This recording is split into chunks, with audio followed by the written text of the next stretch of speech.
Okay, we're rolling along here. We're at Nova Lab in downtown LA. I'm here with Sevag Alexanian. Sevag, thanks for coming, man. Thanks for having me, man. Happy to be here. Yeah, rough week for for the employer. We'll get to that, but yeah, it's good to have you. We haven't seen each other in like at least, like we were just saying, at least 5 years. At least I think it's like 7 years probably. Yeah, it is possible. We used to play basketball together, and then we had each other on LinkedIn. So that's how I've seen like your stuff, so like vicariously. I've been seeing your stuff through there, and I was telling you before we start, like part of the reason why I had thought to bring you was, one, I think it's cool that we'll discuss that you work at LinkedIn. So I'm like, there's some stuff there that I think people would find of value, and then also I'm like, dude, that guy, I remember him like just being like because we didn't have like a formal captain, did we? I don't remember, at least, but like it was you and. Was Mike? Were you there when Mike was playing? It was like you guys, right? Because Mike was like the baller, and then Mike was the baller. I was more of like the vocal. Yes, exactly. Yeah, so it's interesting. So like when I think of the team, like those were the two dudes that ran it, and then the rest of us were there. But I remember you were pretty good, man. You were definitely maybe a more generous memory than mine. But yeah, so based off of them, like, dude, I remember that guy was very like, no one like was like, this guy, because there's sometimes those guys on the team where they say something, and you're like, all right, dude. But then you weren't that guy. So I'm like, I think it'd be a good conversation. So let's just jump into it. So go ahead, give us your background, go as far back as you want, and then we'll lead up to where you're at now. Sure. So born and raised in La Crescenta, California. I lived here for about 23 years right before moving to SF. But kind of throughout that journey, I started at private Armenian school up until 8th grade. And then after that, went to Crescenta Valley High School, graduated, and then of course went to Cal State Northridge. We majored in business at the time. Amazing experience. And then at that point was when I knew I kind of wanted to jump into that tech scene, get into tech sales specifically. And that's what brought us to San Francisco. So that's kind of like a very high level journey in terms of like just the different marks in terms of where we were in the background and the history, I guess you can call it. Yeah. But of course, there's different parts, and I'm sure you'll probably take it there too. Did you go? You said you went directly from high school to CSUN, or did you do community college or anything? Yeah, directly to CSUN. And then it was business? What was the exact major? Yeah, so I double majored. I did business management and business marketing. Okay. And then so were you one of those people like going into college, you knew the type of job you already wanted? Or were you kind of like, well, let's do business. It's kind of general enough and I'll figure it out? Yeah, it was more of the second where, so my dad, he owns his own small business. So growing up, he had a big impact on my life in a lot of ways. But then of course, one of them with just kind of instilling that passion of, going into business, like having a product, selling it. And that's just kind of how the world goes around, right? So going into it, I figured I can get into business. I figured I wasn't a great numbers guy. I knew that from early on, like talking middle school. So that's when the management, the marketing, the softer skills of business are what appealed to me, which kind of led me to pursue those two paths. Cool. And then it's a jewelry store? Yeah? So jewelry display manufacturing. Interesting. So the stuff that the jewelry goes on. That it sits on, yeah. Every time it's like when I explain it, there's always like that similar reaction where it's like, oh, I never thought that was really a business. Well, it's important actually, funny enough, right? Because there's like it's almost a science or something behind it. They only use certain colors for like at least from the store side, they want it to be specific so that it pops more and all that. I feel like I remember seeing it or reading about it somewhere. Yeah. So it's like, I mean, I don't know all the specifics just because I'm not deeply involved with the business, but I know when it comes to like bridal jewelry or when you have like the color, what's it called? Like the rubies or like the more colored gems, there's different colors that make it pop more and make it show better. So of course, from their perspective, it's like from a design and visual, you make those recommendations. But at the end of the day, with a lot of the clients you're working with, they end up having their own vision of, what's going to look good, what they want their store to look like. So it's a lot of that back and forth, but a lot of creativity that's also involved within. Did your dad have that like as you were growing up, or did he have that like towards like when you're already getting a little older? Yeah, no. So from the beginning, I think they've been in business now for a little over 30 years. So from day one, it was like, that was the factory. That's where him and my uncle, they're brothers, of course, they started the company together. So from a young age, there was that influence that was imparted onto me. Because I think when you grow up with like a family business, there's possible downsides, but as long as like it's running smoothly enough, as like the child of the person that runs it, you're like with like whether you want to or not, you kind of get sucked into it, right? But there's so much that you can benefit from that because my dad and uncle have a pizzeria, and when I was when I was growing up as a kid, I'd sometimes be there. Sure. And like, obviously simple stuff, go pick up the plates, all that.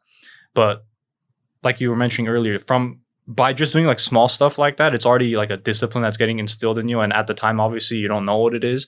But then as you get older, you might have moments that you just randomly reflect. You're like, I kind of know how some of this stuff already works. Like as you get older and you're still at that place, like for example, like when I was like I wasn't talking to people before. I was like, just go clean the stuff up and come back. And then like, all right, go get that one table's order. And then became go get these two. And now I was like, just get the orders. Sure. And then I noticed as it got more and more, I was just like already, I can do this. Yeah, and then but that mentality of it just carries over.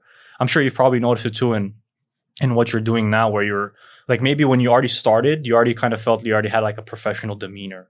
Like maybe there wasn't as much of an adjustment there because I think for people that kind of go from school to a business environment, or unless there's like an internship, but even into the internship, maybe there's like an adjustment period where you kind of might come in like in some way, but then you kind of realize, okay, this is a completely different and foreign environment. Yeah. Yeah. I mean, it happens in every point in life, right? Like with any time you're jumping into a new experience, whether that's school, job, team, really whatever it may be. A lot of times when you haven't done something, it's usually that fight or flight experience. And then of course, you do enough of it, enough time passes, you get good, you get comfortable. And then eventually it becomes like second nature. Like I'm sure probably with you with the podcast, right? It's like you run through the different, every time a different guest comes on, and then probably it's like the back of your hand at this point where you're just like running the show. Yeah. The first couple it was interesting because, the first person I think we recorded it was this married couple that does like, have you ever seen on YouTube those reaction videos? Yeah. Or like to a song or whatever. Video, yeah. Like they'll react to music or a comedy clip or whatever it is. So that's what they do. And sure. Before I did this, like for the last couple of years, I already knew of them, so I watched it. So then when we decided we're gonna do this, like I started like thinking, okay, who should I reach out to? I was like, it'd be cool to talk to them. Sure. And they like almost immediately responded like, yeah, sure. I'm like, wasn't expecting that to work. We're starting here, right? Yeah. So the first one was a virtual one because they're not here. And then I remember like the initial stuff was like slightly nervous and also like, I don't know, let's see what happens. Like, yeah, because part of it is that it's like, I don't know, what if I run out of stuff to say? Is there going to be like awkward moments of silence? Like all of that, you don't know. Sure. And then you just kind of jump into it and then it's like, well, and then like now that I don't know, at least 10 have been in now. Nice. You kind of get a feel for the rhythm. So sure. Yeah, maybe not fully like the back of my hand, but we're getting there. Like maybe like a quarter of my hand. Yeah. No, I mean, it's a journey, right? Yeah. But it's good having those types of experiences. So while you're at CSUN, you did extracurricular stuff, right? Like what was some of the stuff you did? Yeah. So, I mean, I'll first tell you the different things I did and I'll give you my opinion.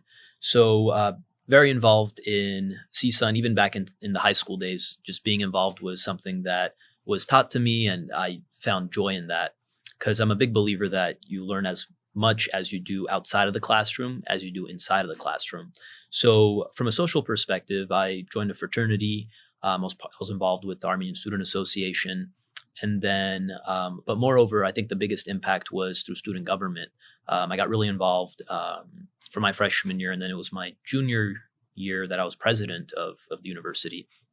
So it was just an amazing experience because back to what you mentioned where, you're going through these experiences, maybe the first time it's new and you don't feel that comfortable. I felt like I got really prepared through these different roles, even prior to jumping into the official workforce, just because, especially in the president capacity, it's like you're running meetings daily, you're having conversations with the president of the university, different partners, and it just really introduced me to the world of professionalism, but then moreover, how do decisions get made?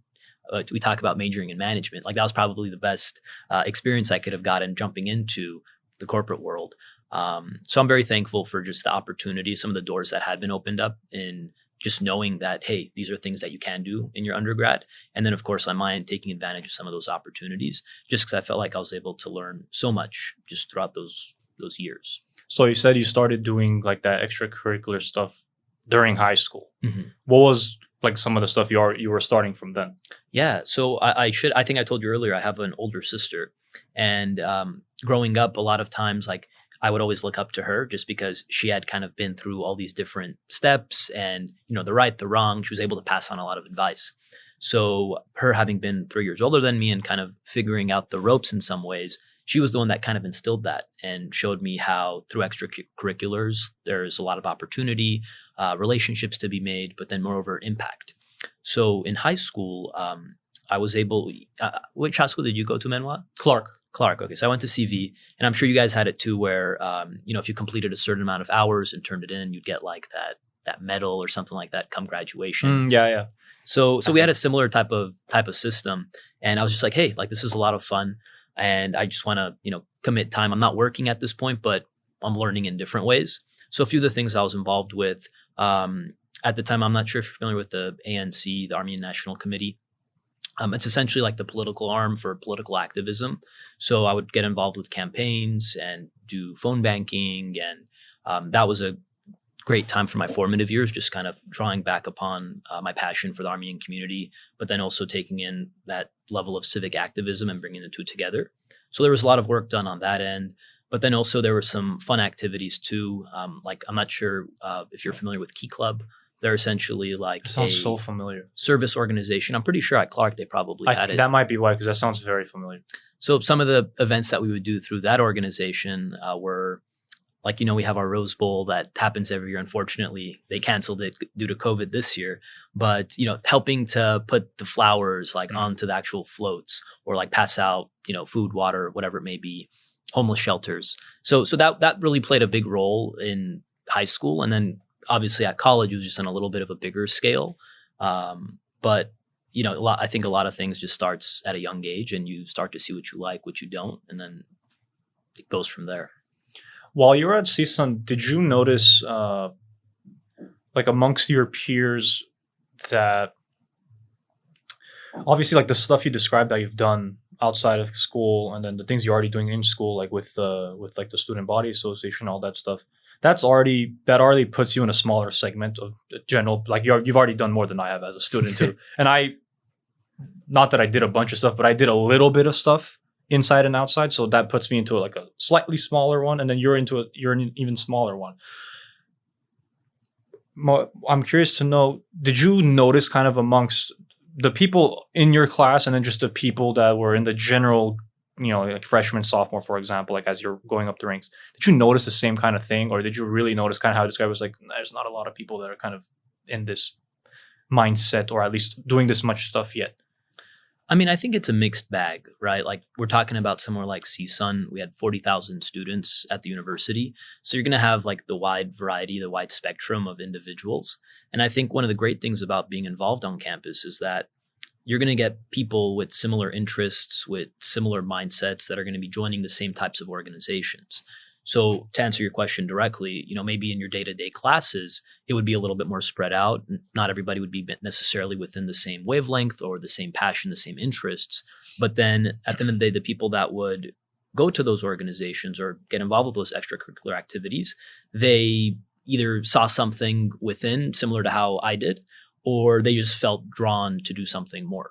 So I was able to have that dual experience, of course, going to the business classes in the day-to-day, in the actual classroom, but then you'd meet people from all over the university that were just involved or passionate about like policy or student government, activism, whatever it may be. Because the reason I was asking is it's something that I've noticed, that like the more of that stuff that you do, you're, at least the people that I know that have been like as active as you've had, or at least remotely close, usually upon graduation, if even that late, like usually even before that, the post graduation, there's already stuff lined up. Mm-hmm.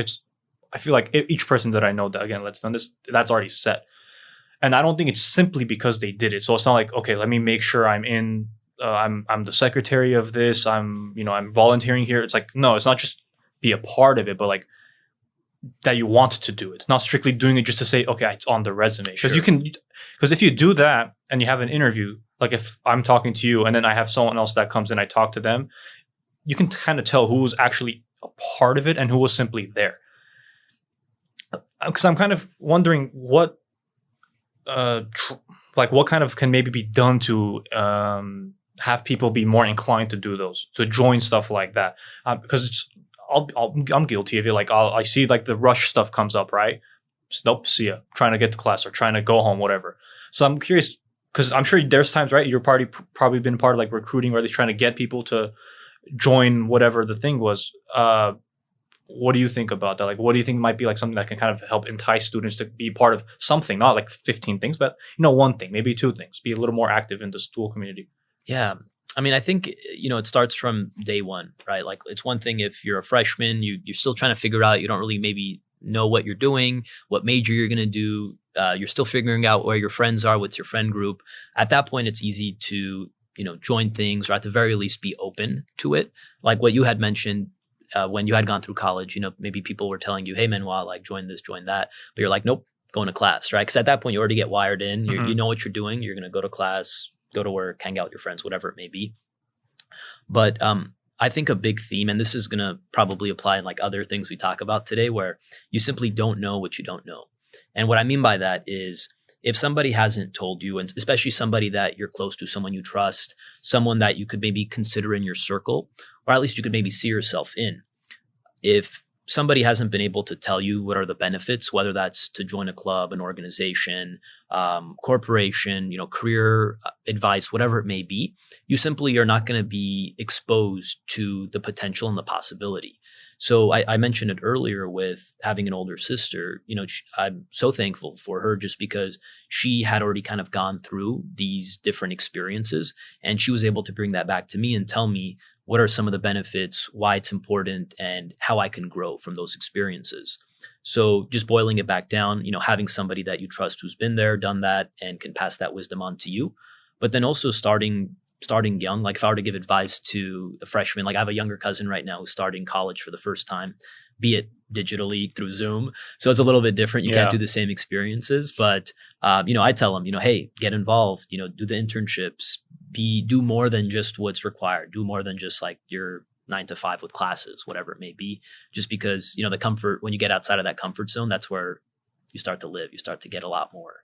So it's my 2 cents. Yeah. The internship is incredibly valuable, whether it be paid or unpaid. Obviously paid's preferred, but yeah, because again, especially if you haven't had any kind of experience before, that's your first little sample size of, okay, this is how the real world is in this kind of an environment. So here's how to kind of operate with people like this, a person that's your same level, a manager, the manager's manager, and so on and so forth. And then there's resources for those, obviously. Like I remember, because I did CSUN for 1 semester. Oh, you did? Yeah. No way. Yeah, I wasn't a very great student. Yeah, because out of college, that's where I got in. I only applied to 2 places. I was like, I don't even want to go, but I'm like, I applied to 2 places. It was CSUN and Cal State LA. Gotcha. So I got into CSUN because my eldest sister at the time was, I think, wrapping up. So we were carpooling that first semester. Sure. And I was just like, I hate this. I'm like, I hate this. I don't want to be here. I don't want to go to class. And at like certain points, like maybe like midway through the semester, I was just like abort. I was like, I'd go to school and I'm like hitting up the rec room. Like I'm going and playing basketball. Like what made you feel that way? It's funny because when I transferred to out of state, completely different. But I think I'm not sure what it was. There's just this all of a sudden this thing of like I don't feel a need to be in school, and maybe part of it was because at the time I was working part-time while I was going to school. I was working at a bank, so I was working like 30-ish hours at the bank, and then because I was only going to school twice a week, so the days that I was like 4 days a week I think I was working. Yeah, because we were open Saturday. So 4 days a week I was working, 2 days I was going to school. And I really liked my job. Sure. And I felt I was pretty good at it. And I felt like I was getting positive feedback from my managers. And I remember sometime while I was at school, they're like, hey, look, just letting you know, in case there's an opportunity where, in case you all of a sudden have additional hours, there's an opportunity for full time, we'd be happy to make you that. And I was like, oh hell yeah. I'd much rather be. You're making money, right? Exactly. And like in addition to, you said you like the job, the manager, Mm-hmm. getting paid. It becomes that question where you're like, do I really want to go through school, or do I want to continue? Because especially at our age, and then like I was fortunate enough where like I didn't have to contribute with any home costs. Just Sure. like anything that was my own thing, I would do that. Like, so like my car, gas, if I'm going out, that stuff I would take care of. Yeah. So that's also, a good position to be in where you don't have to help like that, right? So at my point bringing that up, like I had like no overhead. So like I'd have all these, I'd be, it was like an hourly job, but like since I was controlling my own costs, I was seeing that like I'm making pretty solid money for someone that's 18, right? That's when we finished pretty much. Yeah. So I was like, hell yeah, I can get like an additional 10 hours, maybe even overtime sometimes. Why wouldn't I want to do that? And especially like I'm not even, and it wasn't even anything at CSUN, like the school. It wasn't like, man, the school sucks. It was just like, school sucks. It's not this school. It was just, I don't want to do this. Yeah. So I think that was the thing for me. It was like, since I like to work, I kind of started to be like, I don't think I need this. Mm-hmm. So I aborted after semester 1 at CSUN. I did online because like while I'm doing online, I can work full time. I just did my stuff after hours. Sure. And then funny enough, I think at that point, I think it was after working longer, I was like, no, I should go to school. There you go. Then it comes back around. Well, it's good. Yeah. It's good that happened. Yeah. You kind of probably had that, like, I don't know if wake up call is the right word, but like, I think it is. I think that's the right thing to put it, because I think what I realize is there's a finite number of things I can do here. And I'm like, I don't want to necessarily be boxed to just this type of environment. Sure.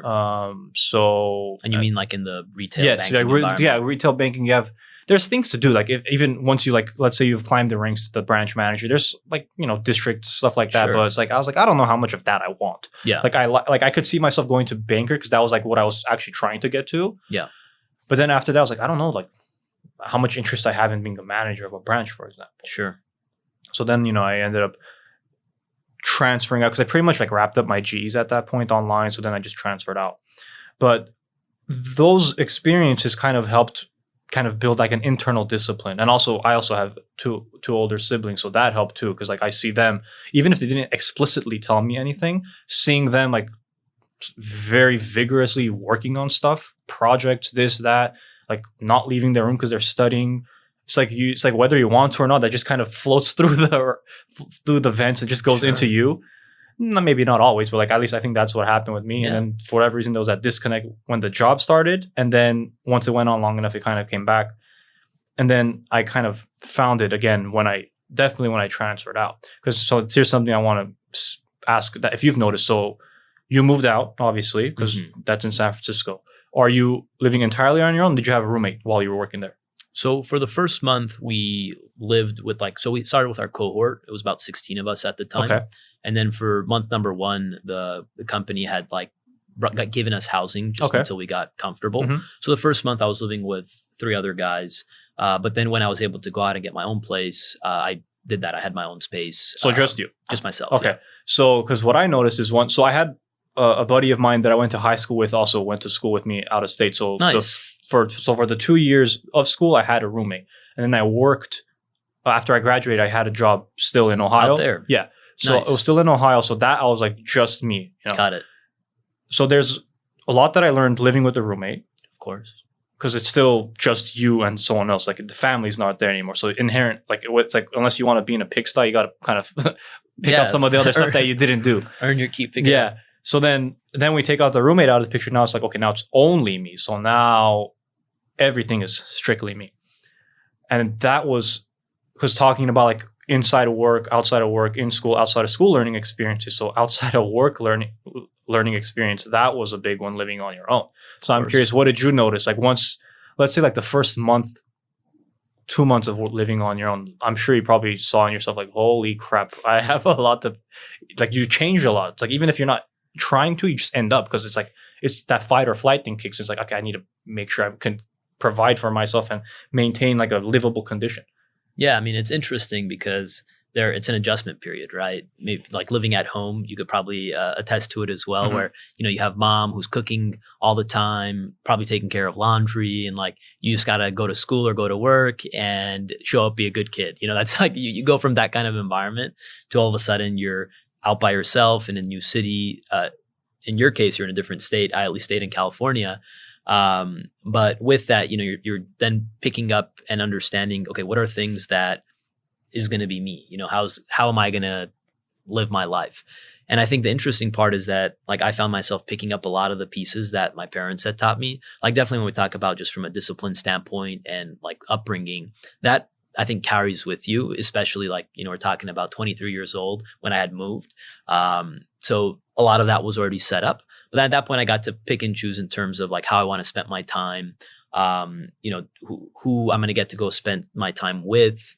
And it's just this level of independence, I think, that comes your way when you finally do get to live on your own. I'm sure you probably can attest to that piece as well.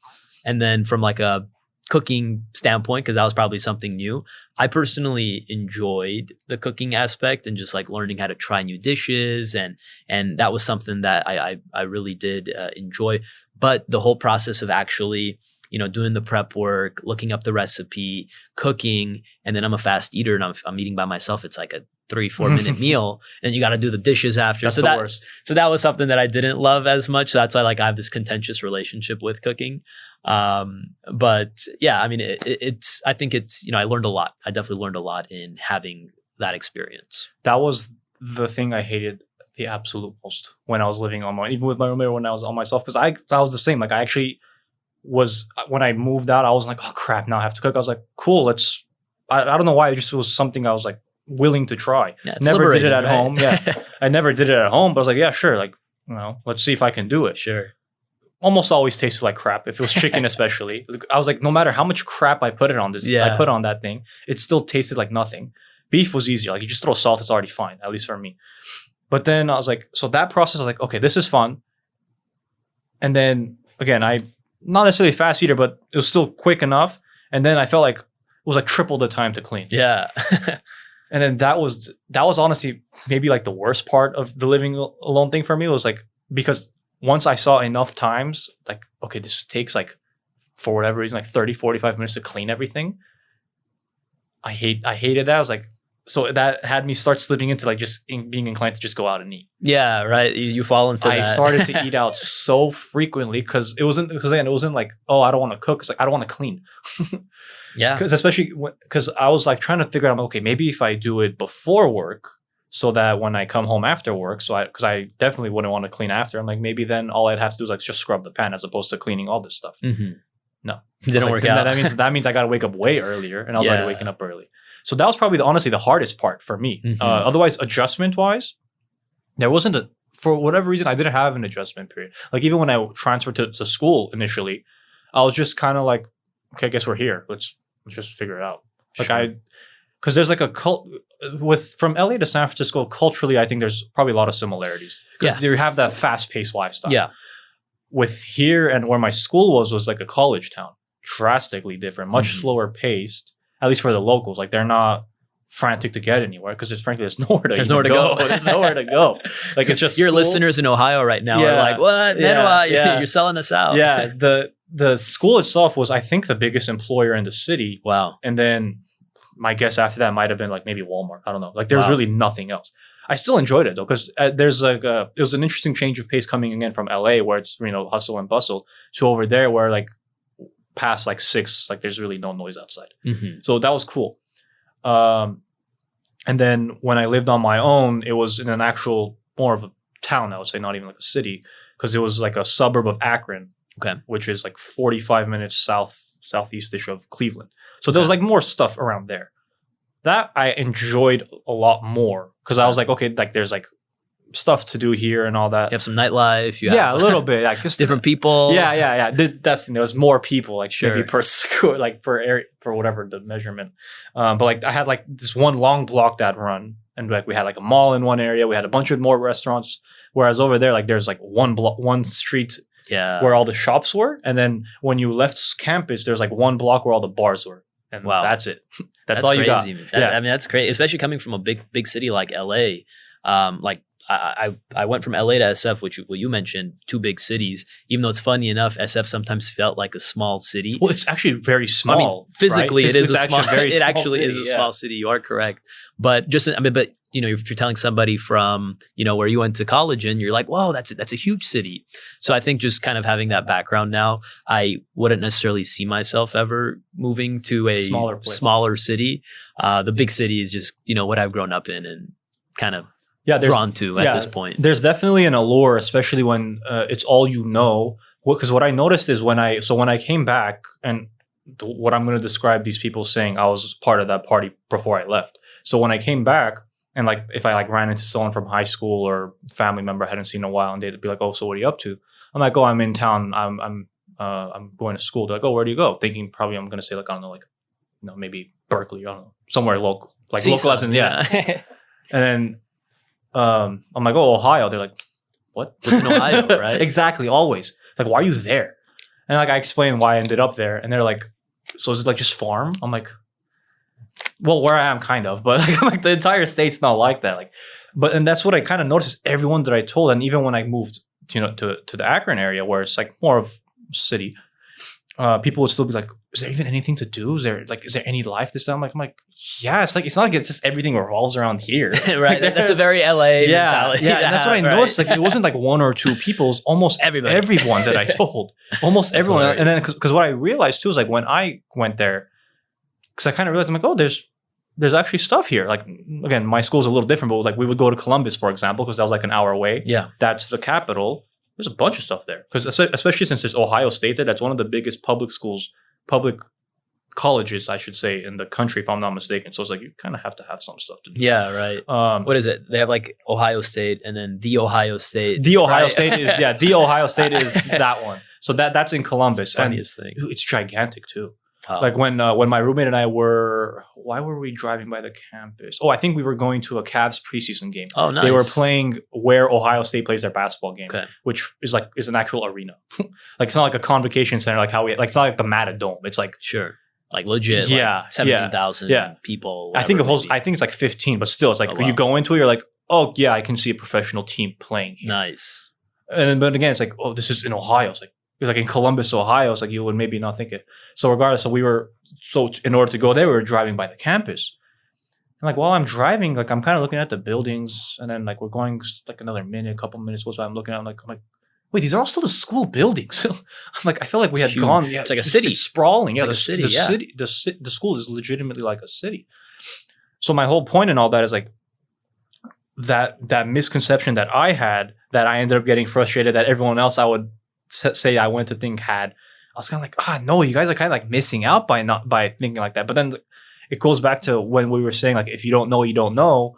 It's like, again, if all you know is here, like if only like maybe you've like vacation, that's for different. Like a week. Yeah, it's different.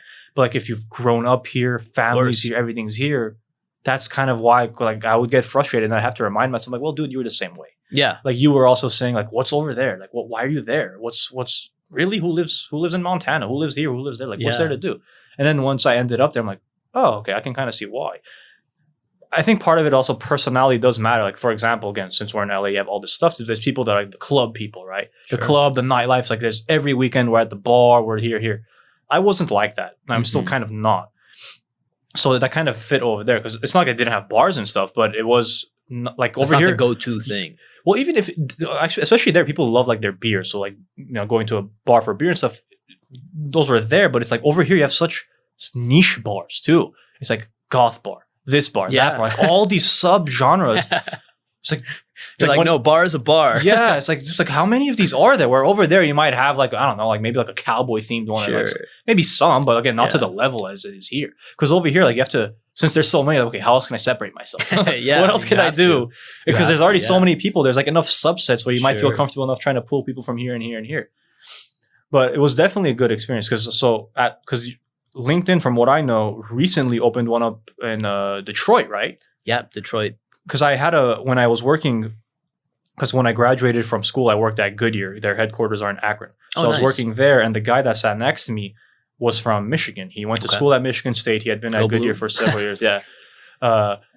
So, wait, did you say Go Blue? Yeah. Wrong one. Oh, isn't that the Michigan one? No, that's their rival. Oh, is it? So which one's the Go Blue one then? I don't even know if they're saying is Go Blue, but University of Michigan, they're the blue and yellow one. Okay, I don't know. I know because at my school at my work they hired so many people I forget like which Michigan. If it's blue, then it's University of Michigan. Okay, yeah, the Go Blue. I didn't know their thing was Go Blue, but that's them. Yeah, yeah. I had to correct you. I'm like, wait a second. If you said blue and someone from Michigan State thinks that because Michigan State and University of Michigan, they're like fierce rivals. Sure. It's like USC, UCLA, for example. Sure. Arguably, maybe more intense because over there, like sports are very thing. So anyway, and I think Michigan State was sort of close-ish to Detroit. So I remember when he was there, like he was like, I think I saw like through his LinkedIn that he was liking stuff of like a Detroit LinkedIn opening, and it was like in downtown Detroit, if I'm not mistaken. Yeah, where. Not that long ago, it was like, don't go there. Not the place to Do be. not go there. And it's still, Detroit as a whole is still, not quite there yet. But I've heard from like people that live there, not just like just me reading articles, like people that used to be there, they're like, oh, dude, it's significantly better now. Like people actually wanted to go downtown now. So I think even Google, if I'm not mistaken, I think they like co-lease the hockey arena or something. I think my buddy was telling me something. They're in there too. So, and before, like again, like if you tell someone like, hey, you want to go to Detroit, they might be like, no, why the hell would I want to go to Detroit? But then when you have stuff like this start kind of popping up where, maybe people want to be like, oh, wait, there's a Google's there? Oh, LinkedIn's there? Or these companies are there?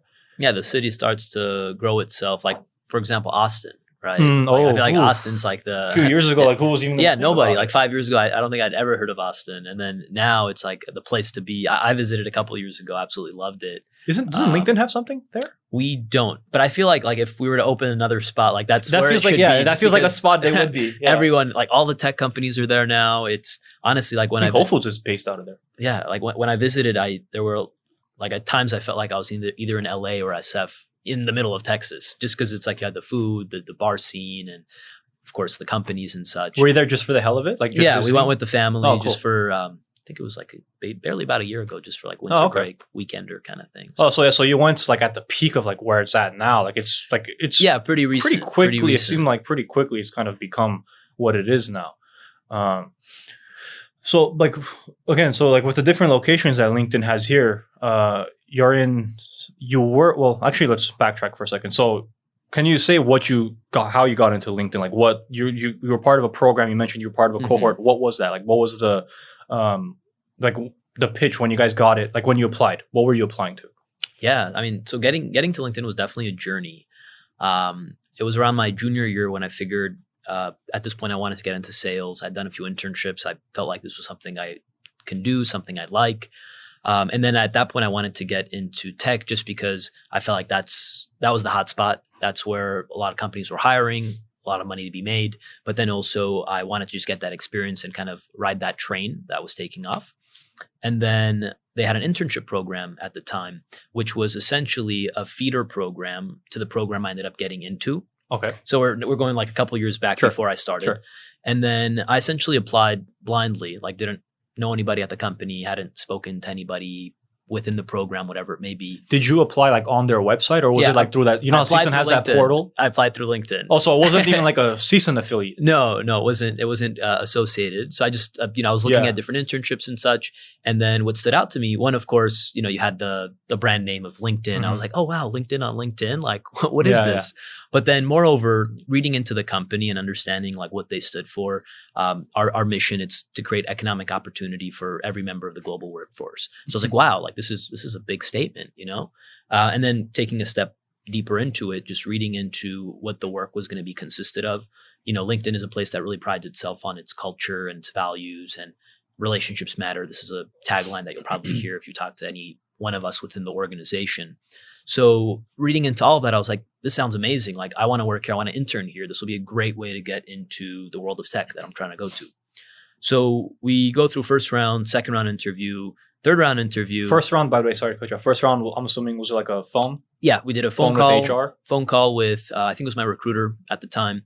And then second round was second round was like two-part. One was with a fellow associate, like someone who had gone through the program previously. And then the other one was with the hiring manager. Was it still over phone or are you now in SF? we're doing this through video chat at this point. And then I think, actually, I'm seeing if my memory serves me right, if it was just 2 rounds or 3 rounds, but whatever it may be. After that point, I got the call where it was like, oh, you're one of our finalists, but you didn't get the job. Or sorry, you didn't get the internship. Right. Okay. So at this point, I was kind of crushed just because like I'd done a previous couple internships before. I was very involved on campus and I just felt like I'd put my best foot forward. But for whatever reason, I just, didn't make it over the hump. So at that point, I kind of took it like a chip on my shoulder in some ways. One thing you should know about me is just like I have a bit of a competitive nature, competitive spirit in me, back to our basketball days. So, a lot of times, like whenever I would get like the no or that rejection, whatever it may be, it almost serves as like this sense of motivation. Mm-hmm. So what I did at that point was like, I was like, okay, this is a bummer. It's unfortunate. I remember the recruiter had mentioned, hey, next year there's going to be the actual program where you could actually work at the company. Feel free to apply again. So was this your junior year when you applied for the internship? So I did CSUN for 5 years. Okay. So this was my 4th year where I was like the 4th year summer that I was trying to get the internship for. Okay. So I guess it's like that weird, you call it your junior year. Yeah, I got you. Or your victory lap. So this was like happening in year 4. Okay. So it didn't end up happening. But then at that point I was like, no, I'm going to do it. Like before it was kind of like, this will be nice. But then after that, because I learned a lot about the company and I wanted to join, I was like, this is going to be something I'm going to pursue and this is going to be something that's going to happen. So then that following year, and this is actually a funny story. So what I ended up doing was like, okay, I need to reach out to people that work at the company that went through the program. I need to learn more about like what they're looking for because I didn't really know what I was missing. So I actually ended up, through LinkedIn, I ended up sending a message to our SVP of sales at the time. So like we're talking like C-suite of like a huge corporation. And then also the director of the program that ran this internship, the entry level program. And then while the SVP of sales didn't get back to me, he had reached out to the director of the program who then got back to me saying, hey, I know you reached out to our SVP as well as myself. Connect with these couple of people. That'd be a good person to talk to. And this is like, we're talking 1 or 2 months after I got the no. So at that point, having a couple of informational interviews, getting to learn a little bit more about how to stand out, what they're looking for, I just felt a lot more equipped. I kept in touch with the recruiter at the time who had said no to me, but wanted to keep the line of communication open. So then when the time finally came around, I think it was like 9 months or so after the fact, the position was open. I was like, all right, like I'm ready now. Like I'm going to apply. Like I think I know what to do. You pretty much worked there already. Yeah. I mean, you need to put that work in because another thing, like they didn't recruit directly out of my university at all. I was the first person who got hired from my university within the program itself. So yeah, that's why I was asking him. Like, CSUN has good connections, but I don't think LinkedIn is there yet. Yeah, like we do well from like a broadcast communication standpoint, from finance, accounting. Accounting's like one of the best in the nation. But from the tech scene, there weren't that many relationships in place, so I had to kind of go out on my own and try to forge that. But bringing it full circle, when we applied the second time around, I knew exactly what to expect, what they were looking for, how to best position my previous experiences to have that vision match. And then lo and behold, it worked itself out. The process was, we had a phone interview, a couple video chat interviews, but then the third round was they flew us out, did it all in person. And then, I was given the offer. And at that point I was like, you feel ecstatic, right? You're going after something. It was like a year at this point where I'd gotten the no and then finally in this position. And then that essentially started it off. So then come that following July was when the program itself began and we moved up to San Francisco. So that third round, when they flew you in, do you remember like how many people like that you saw? I don't know wherever you guys gathered. Was there a good amount of people there? So let me come back to the mic here. So they would do batch interviews. So the day that I was there, I think there was about 15 of us or so. Okay. But I know just every year with the program itself, there's just like a lot of people who apply, like over thousands. So they had to like vet through that process. And then I don't know how many batch interviews themselves that they did. Probably a lot. Yeah, probably a lot. But then I know there was like a couple people that at least were there during my batch day that ended up making it at the end of the day. So it was nice to kind of reconnect. Yeah. Like 6-7 months later after the fact. And it's like, oh, I remember you. So when you saw that, when you get there, like you're kind of sitting around waiting to get called in or however, so you're seeing there's, maybe another 15 people around you. What's what's internally? What are you feeling? Are you like, oh crap, there's a good amount of people I'm competing with here? Or are you like, no, I'm good? Yeah, I mean, at the end of the day, that there's that competition factor where you're meeting all these great people, you're understanding like what their backgrounds are. Some of them are coming from like your blue chip universities, and you're like, oh shit, like do I like you're just like sizing up the competition, kind of. But it we didn't spend like that much time prior to the fact. It was kind of like you show up day one and you go through the rounds, you go through talking to the teams, the managers, so on and so forth. So a lot of it was just then kind of like focusing on yourself, trying to like showcase your abilities, like what makes you stand out.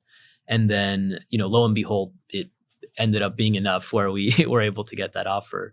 But yeah, it was definitely a unique experience nonetheless. You're like directly going up against, or you're seeing who you're directly going up against.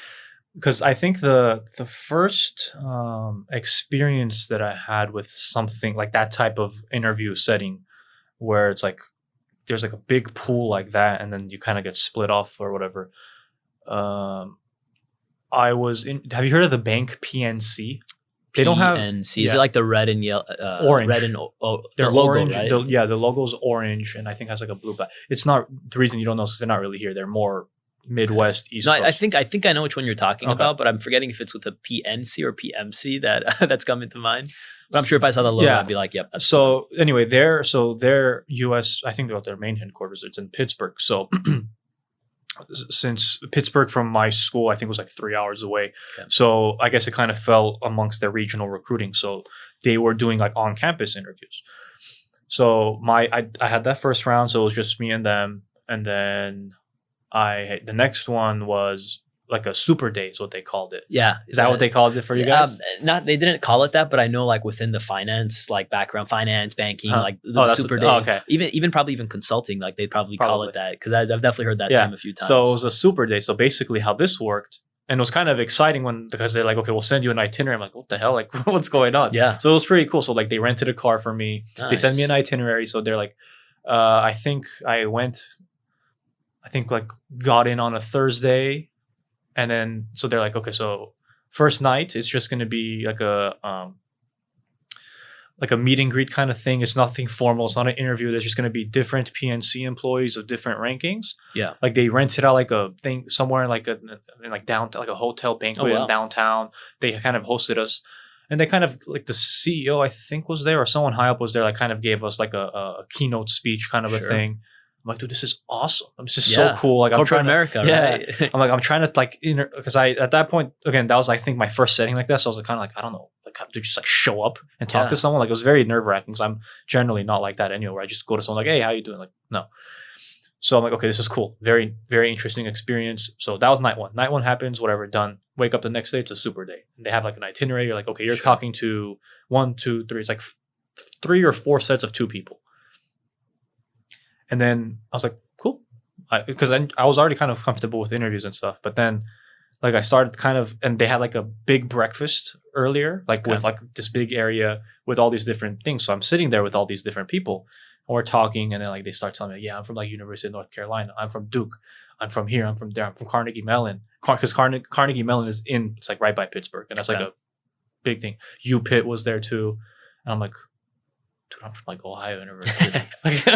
like these are big names. I'm like, and I wasn't like, it was more, at that point kind of, I'm like, oh man, I hope like the name doesn't supersede for them and then like kind of bites me in the butt. But it was just at that moment. So that kind of went away, proceeded with the interview. I thought I nailed it. I thought I was so confident that I went home that same day because the interview finished and you updated your profile. I may as well because that same day I'm like looking at apartments in Pittsburgh. Oh wow, you were set. Yeah, and then I get a phone call. Sure, like, I don't know, like a week or something later, and it's a Pittsburgh area code. I'm like, oh sweet, I got it. Thank you, I accept. Yeah, hang up. I pick up. And they're like, hey, it's so and so from PNC. I'm like, because anytime you get a phone call after an interview, it's because you got the job. No, not this time. They're like, yeah, we just want to let you know you didn't get it. I'm like, what the hell are you calling me? Like, send me the stupid email that you guys send everyone. Yeah. That was honestly a very good experience to have though. Cause I remember because you were kind of saying like you had that chip when you didn't get it the first time. Like anyone that was around me. Yeah. was like, dude, just shut the hell up about PNC already. We got it. You didn't get the damn job. The boss outside, like it was his birthday. And then we were at his birthday. Like, this was whatever, a few years ago. And then like in between drinks, like I remember like I went to like that place. Like usually I'm not like a thing if I drink, I don't get a thing. But then I like immediately went to PNC. You're like, those guys. Dude, I remember I was talking to our other friend that's not here, and then I was telling him like, yeah, man, I had that damn job. Like, I told him the whole thing. He's like, damn, dude, that sucks. And like I was so pissed off. Yeah. So I sat on that for a while. Like it was really bugging me. And then like at a certain point, I'm like, all right, dude, like this is already starting to conflict with your other like your pursuit of other things. Like it's lingering too much. But had that not happened, I wouldn't have ended up where I was, which 100%. I would argue was probably a better opportunity. So yours was a program, like a designated program. This one was an internship, the PNC one. It wasn't even a job. But what I got was like actual full-time post-graduating job. And was yours like a program or yes, yours so yes, it was. So mine was a finance and accounting development program. Nice. So and which was exactly what I wanted.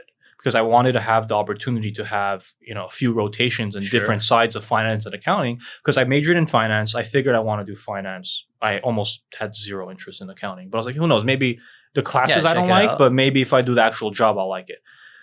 So the first rotation I had was in accounting. Hated it. Mm-hmm. Absolutely hated it. I was like, well, this is why. One way to learn, right? That's so important. Very good to know that the stuff, like I still do it now. Like I do that now. Don't like it, but I do it. But it's very important to have that, especially, you know, in finance and accounting. You can do finance without having done accounting, but having done accounting really helps you with finance. Yeah. The numbers. Yeah. And why? How does it work? All the actual rules and stuff. So I did that. And then it was, you know, very nerve-wracking initially because you're in that kind of big setting. Like this was Goodyear. I didn't realize how big of a company they were. Like they pulled in like some big revenue numbers. So when I'm doing my research all day, I saw it. Yeah. And then, but regardless, the whole point of that was like that ended up, initial defeat ended up like you said, made it kind of like, okay, let me show them. Obviously, they don't know. But let me also. They're like, Benoit, who? Yeah, who is this guy? And then let me like show myself, like, all right, like, because that's maybe like one of the longest things I've like labored over, like a job. Definitely for a job, that's like one of the longest I ever pouted for a good amount of time. But again, you have to learn from it. 100%. So, like I said, so mine was a program, had like, you have those 4 things. So yours was a program too. So you started in what? You got the job, you're in SF now. What did you get? Was it like a rotation thing for you guys? Yeah. So similarly, it was I think it's like as a college student, because I remember that I was looking at like this program, some other programs, and I just thought it's like a great way to kind of get into corporate America, where you're like, you're going to slowly kind of ease your way, learn about the company, learn about the business. I'm sure, as you mentioned, you had some in finance, some in accounting. It's a good way to start up. So in terms of what we did, it was essentially a 6-month program, technically 18 months if you count the last rotation, but like the last rotation, you're kind of like that full-time official employee where others get in without being a part of the program. But the program itself was essentially 6 months, and it was a sales program. I mentioned I got into LinkedIn with sales itself. So first rotation was customer operations. And what this looks like, it's essentially a fancier word for customer service in a lot of ways. So like LinkedIn, not a lot of people know, but we have 4 different products that are completely outside of just like the LinkedIn profile that you and I Yeah, I was going to ask, what exactly do you guys sell? Yeah, it's like, how do you make that's what are you selling? The one thing everybody asks, it's like, oh, so you like sell LinkedIn Premium, right? And I was like, no, completely. I was actually kind of that was a question you were going to ask, huh? That was part of why other part of why I also wanted you to come in. I'm like, what are you guys selling? Yeah. I mean, I think that's the question I get most often. But so there's 4 other products, and I can get into that in a second here. But so with that, we're working with enterprise customers and clients, and sometimes the product doesn't work. Sometimes they need help. So we just essentially became experts in the different products that we supported. And at the time, I was like, what is this? Like, I graduated college. Like, why am I like learning about like just this product and product help? But after the fact, like once I got into like the final rotation, I'm like, oh, I know exactly how this, because at the end of the day, you're then selling the product. You're like, did everyone get placed in that thing? Everyone, your entire cohort was part of that? Exactly. Okay. Yeah. So that was the first rotation, about a couple months. And then the second rotation, it was getting into talent acquisition. So this was really interesting too, because I previously had never thought about talent acquisition and sales being within the same like hemisphere. Really, I was like, oh, TA, HR, like what? Mhm. But when you break it down, these individuals in talent acquisition, their whole job, they're not selling a product, but they're selling the company. Because a lot of times we like to think that, especially when we're coming out of graduation, where it's like, oh my God, I want to work at the company. Like everyone's just vying to get their foot into the door. But especially once you get more senior in your career, you come to find that, you get your experience, you get to have a little bit more choice in terms of where you go. So a lot of times it's these recruiters' jobs then to, one, of course, maybe reach out to you, source you, get you interested, but then also in the interview, as much as, they're trying to sell themselves to you, you're trying to sell the company to them. Because if you're a top performer, you can go anywhere. You're going to go, maybe if you want someone who pays you the most or someone gives you the best leadership opportunity, whatever it may be. So that was a really interesting rotation where, especially leading up into sales, we learned how to sell LinkedIn as a company, but then also just learn how to get comfortable with the phones, talking to people, handling objections, whatever it may be. And then while we were in that rotation, there was also like side projects that we can do. The one that I did was very consulting focused, and I kind of raised my hand for it just because I never had been in a situation where I had to like crunch these numbers so heavily and prepare these decks and so on and so forth. And it was a great experience just because I learned that's something that I don't want to do, but nonetheless, it took me outside of my comfort zone and had to work on that very analytical part of my brain that I typically like, that's not my strongest suit.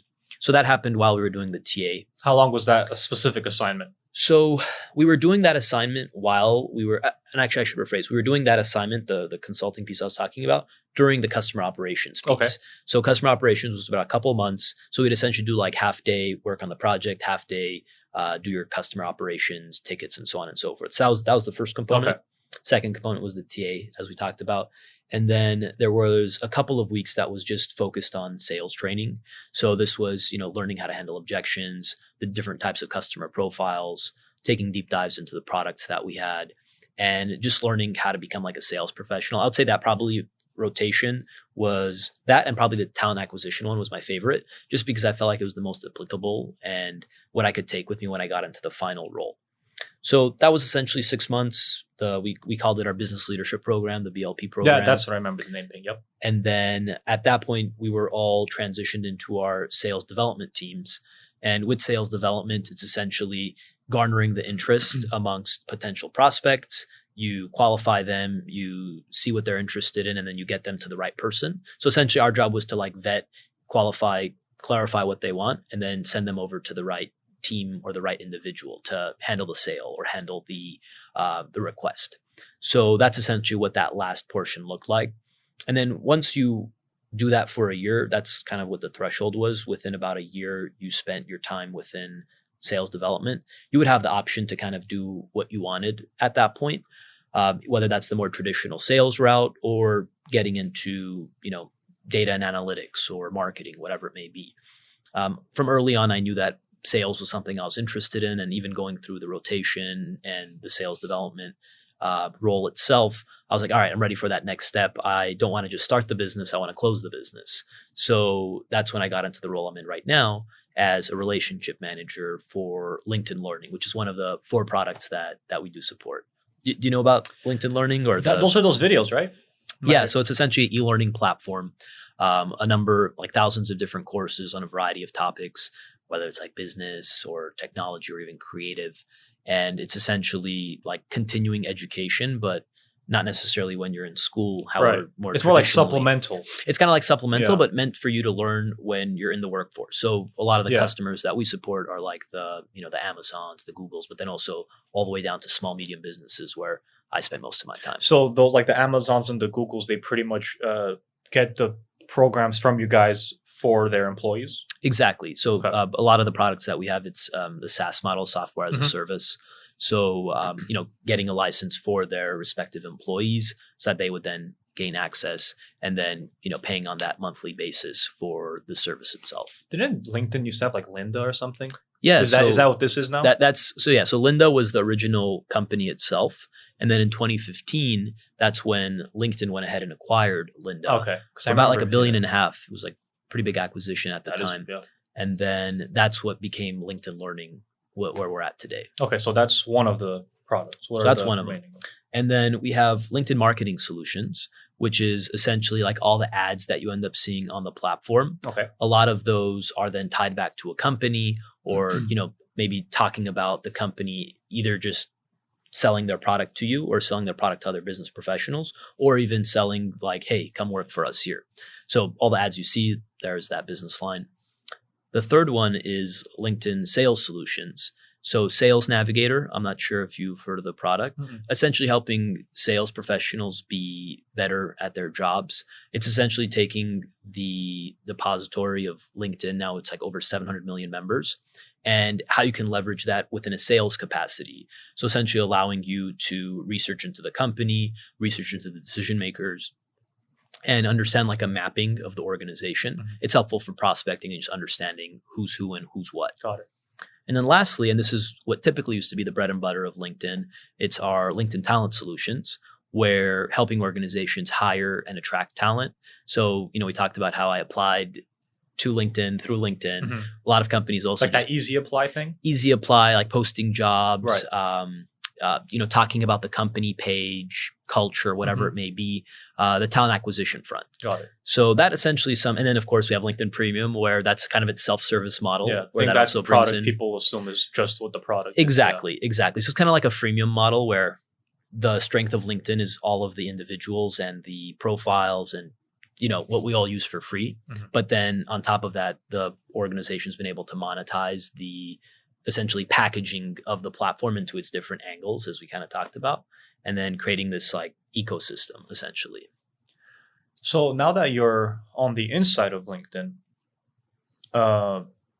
so you applied through there for the job, and prior to that, how long do you think you had your LinkedIn already?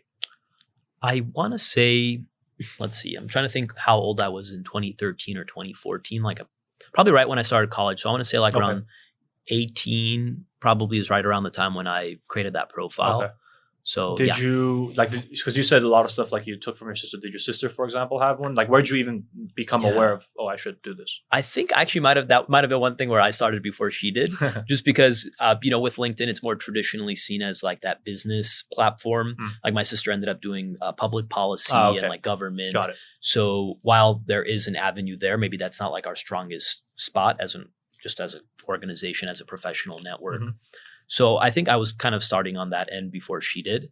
And I want to say it was probably one of my college professors that was like, hey, make a LinkedIn.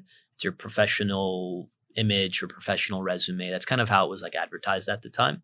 And then of course, you don't have too many experiences. I think I probably I don't know if I still have it on my profile, but like my first official job in college was as a cashier at a fast food joint. So I think I had that up on there at the time. And then of course, with every role kind of adding to it. And then you get more big picture or big level roles, and that's where we're at today. So so you found out about it through a professor, and then how did you begin like improving it? Like the tweaks on the profile, your summary, which is like the most daunting part for me. Yeah, it's honestly the most daunting part. Because I'm like, I don't want to talk about myself here, and like then.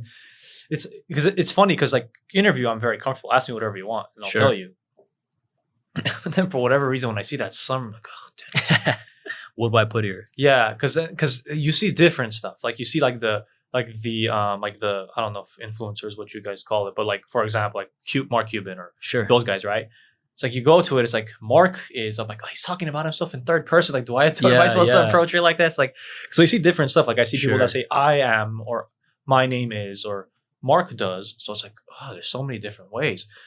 And I still haven't done it. Sure. I've tried. I've put it before. I'm like, I just don't like it. Well, you're talking to the right person today. So yeah. Yeah. So now, kind of hijacked it because I was trying to get my stuff out there to see what I can fix. And I guess I'll just ask you. But so how did you end up tweaking it?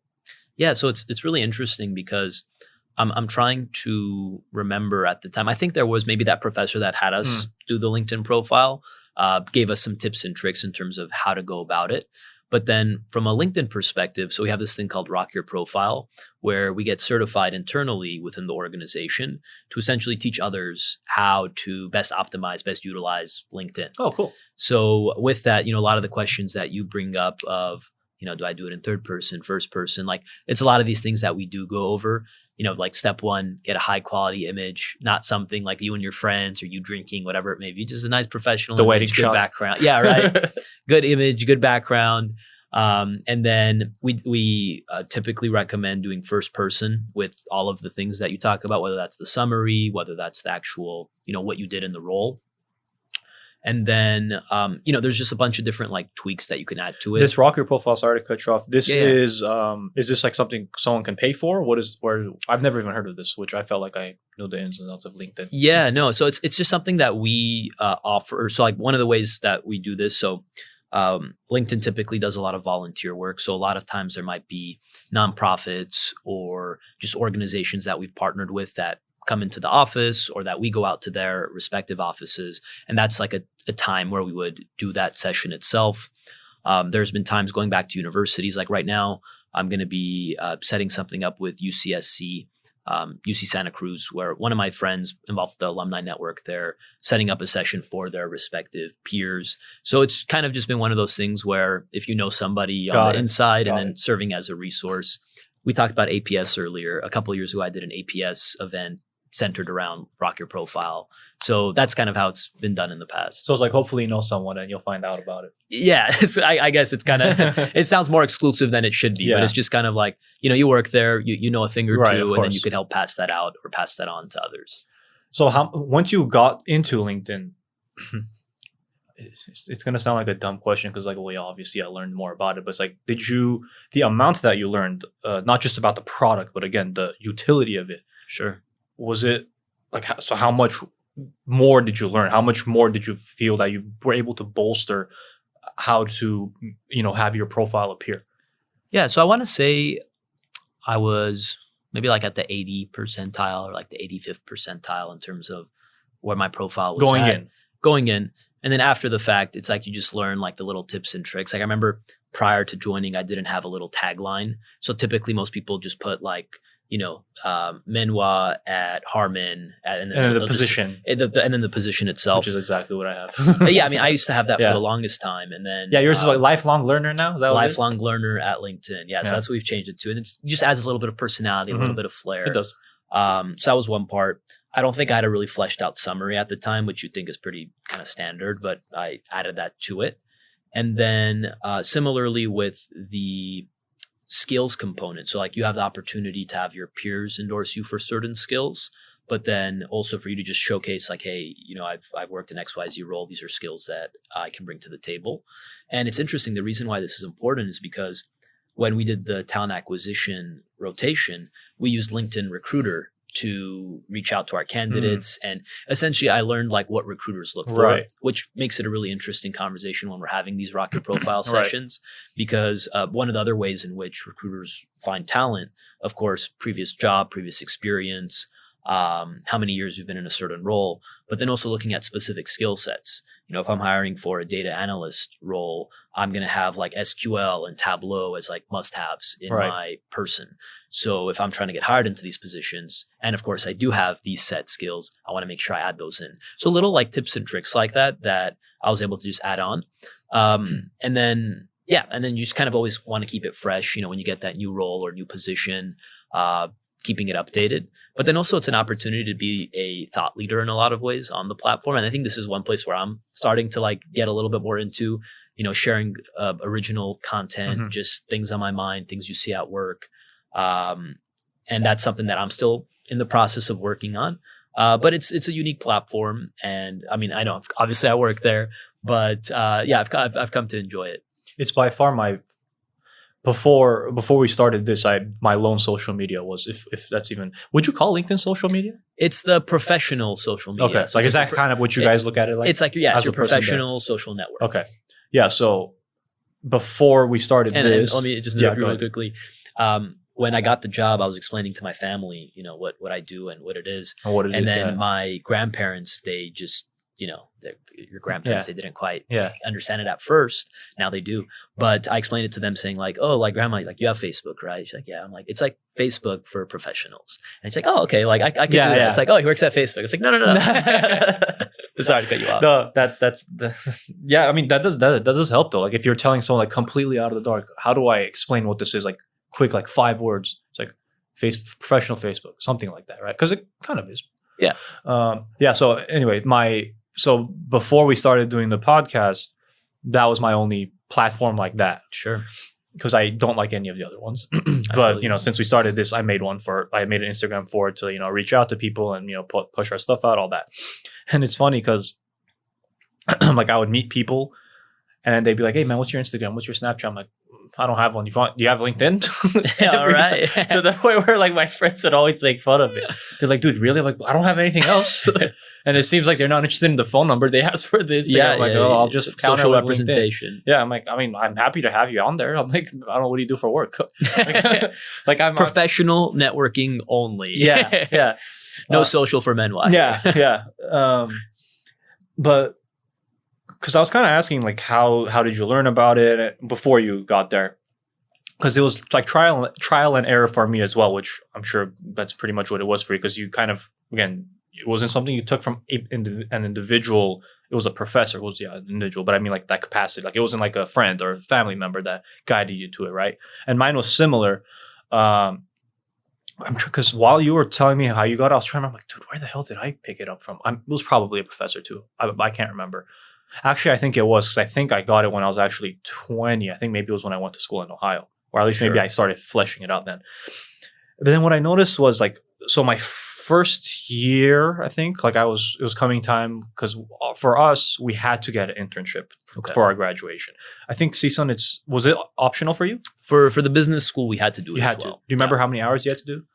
I don't know if it was an hour. Oh, okay. It was basis. just like It was kind of like just have like an internship. Because ours was, so we had to do it, and we had to accomplish like 400 hours worth. Got it. So it's pretty much like a full summer. Sure. It was like a full summer internship is what it would break down to. So when it was coming to that, and I was getting interviews, but I was struggling to seal the deal. Like I'd get into like a round in, but I wouldn't get the job. So I felt like I had already exhausted all of my school's job board. So like I went to LinkedIn. Sure. And then actually, I tried applying through there. And then I was like, let me try reaching out to people. Kind of like what you were talking about before. And it's crazy how many people will help. Now, I'm not saying it's a majority. If you reach out to a decent amount of people, it is surprising how many are willing to help. And especially because I'm fortunate in my school, we have a pretty strong alumni network in that, like, it's like if they see you're a Bobcat, they're like, come on, what do you need help with? Because the first internship I had was someone that went to my school because I was doing sports management initially. Oh, nice. Yeah. Before I switched to finance. So the internship I did was like a sports marketing kind of company. Sure. So the guy that I reached out to had done the master's program of that at my school. And just cold contacted him. Didn't know him. Didn't know anyone, like nothing. He responded to me. I was kind of like, kind of curious what you do, this, that. And what ended up happening. So we talked about it. He shared it. I think like a little bit later, like he just like reached out to me. He's like, hey man, we have an internship opening up, by the way. Like if you're interested, look at that. Give it a shot, apply for it, and we'll interview this, that. I was like, oh, cool. And then I did, and I got it. And that's when I realized, like, there's something here. Like there's, like, I didn't do anything crazy. I'm not like I wasn't like, the accolades you had, nothing like just, regular student with not much else outside of just the student part. But I was able to do that. So I think that's something that I think it's becoming more, like LinkedIn is becoming more prevalent, I would say.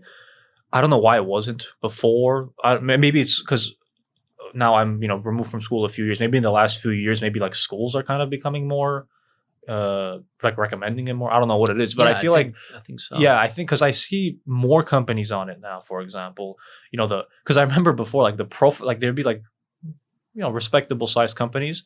You go on their page, there's like nothing there. Yeah. It was like just like barren, like nothing, no, or like very generic, not much. Now I feel like now when I do see that, it's like an anomaly. It's like, oh, is this like is there a mistake Is this a company? here? Yeah. What's happening? Yeah. Is someone like sneaking here and just like kind of throw something up. Yeah. So it's interesting kind of seeing as a user of the platform, seeing it like kind of fill in, so to speak, in the last, I don't know, honestly, like I guess the last 5 years that I've had it. Yeah. I mean, it's been around for, I want to say early 2000s. So now we're talking about. It was early 2000s, Yeah, really? I think it was like 2003, Wow. if I'm not mistaken. Hopefully I'm not saying the wrong thing.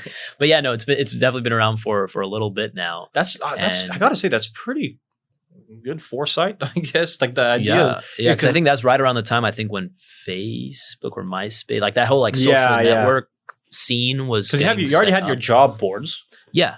But this is not just a job board. You have the networking aspect to it. Of course. And going back to what you said, and I was literally thinking about this like last week, where it's amazing how many people are willing to help, that like you would think like, why on earth is this person going to spend half an hour out of their time?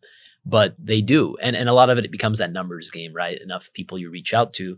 But I'm so glad you brought that up, because that's like one of the best ways to utilize the platform, especially if like, you're in your career, you're trying to maybe pivot or get into a different company. Just looking back at what makes you who you are, like, where did I go to school? What city am I from? What's my background? Is there somebody at this new company or this new school that went to my previous school, my previous high school, whatever it may be? Finding that social connect just to make it a little bit warmer. Because there's sometimes people that also reach out to them completely cold, no connection, and they do get back to you. But it always helps having a little bit in with it. But yeah, and then it's crazy because it goes both ways, where like I do that even to this day, reaching out to some people that are on the platform in positions that I want to get to down the line in my career. And of course, not everybody gets back to you, but like every once in a while they do, and you have an amazing conversation. And then on the flip side, while I'm only a couple of years into my career, but people are interested about, LinkedIn or even how to get into tech, people that I've never met, we have no connection, but it's like, hey, there's been those people that have taken the time and mentored me. And a lot of times at the end of those conversations, it's like you feel like, man, I just like wasted this guy's time. Like, what is this person gaining from me? But the best thing I've heard is just pass it on. And then that's the same thing that I use, like when people reach out to me, where it's like, now it's my turn to pass that on to the next. And it's just kind of like that snowball. That's snowball pretty much effect. that's how we did this, right? Like I said, hadn't directly spoken to you, and since the team, you left and I left. Sure. Had you on there. Didn't have any other social media, so I didn't. That's the capacity I had, right? And then I kind of saw the stuff you were doing through, the feed, and then I just reached out to you, and then I didn't offer anything, right? Because there's that thing, like one of the things you hear is like, try and offer something, this, that, and I agree. Like for example, so I reached out to you, you were generous enough to do this. So then sometimes come down the line, maybe you ask me a question, or hey, feedback on the platform or something like this, whatever. Or you ask me something, I'll help. I mean, I would have done anyway, but like that's kind of the gist of it, right? It's like, don't just try and take in the platform, because I think maybe it was in school or somewhere I heard it. They're like, try not to just ask people for stuff, like approach it in a certain way. Sure. But you also got to think about it in a certain lens. Like imagine you're that entry level person, or you're just about to start college and you're reaching out to a CEO or like a VP. There probably isn't too much that you could pass back on. So that's where like that thought process comes of like pass it on to however or whomever you can. And I mean, I've come to find too, and I kind of enjoy it when I'm having those mentorship conversations with somebody who might be younger than me, or I'm the one passing that advice over. You feel good to just pass that down, just because, I'm sure you remember where you were when you were starting college, or when you were in that internship. Maybe you didn't get that internship, as we talked about. It's always helpful to have that conversation, or just, again, we talked about you don't know what you don't know, right? But if someone's there to tell you like what is possible, what is the path to take, it just sparks a light, and it opens up something that you maybe previously were not aware or didn't even know was possible. And it's just that kind of perpetual system where you want to expose yourself to these things, but then also, why not, give back if you can. So we were mentioning, like you were saying, how your sister, you said public policy? Yeah, so it's interesting. She did like communications. She majored in broadcasting and communications, but she was also very involved. At one point, she got appointed by Governor Brown to serve on like the student. I forgot exactly what the word was, but like California State Student Association is like the student representative of the whole system. So she was definitely very, very involved in like government, education, policy.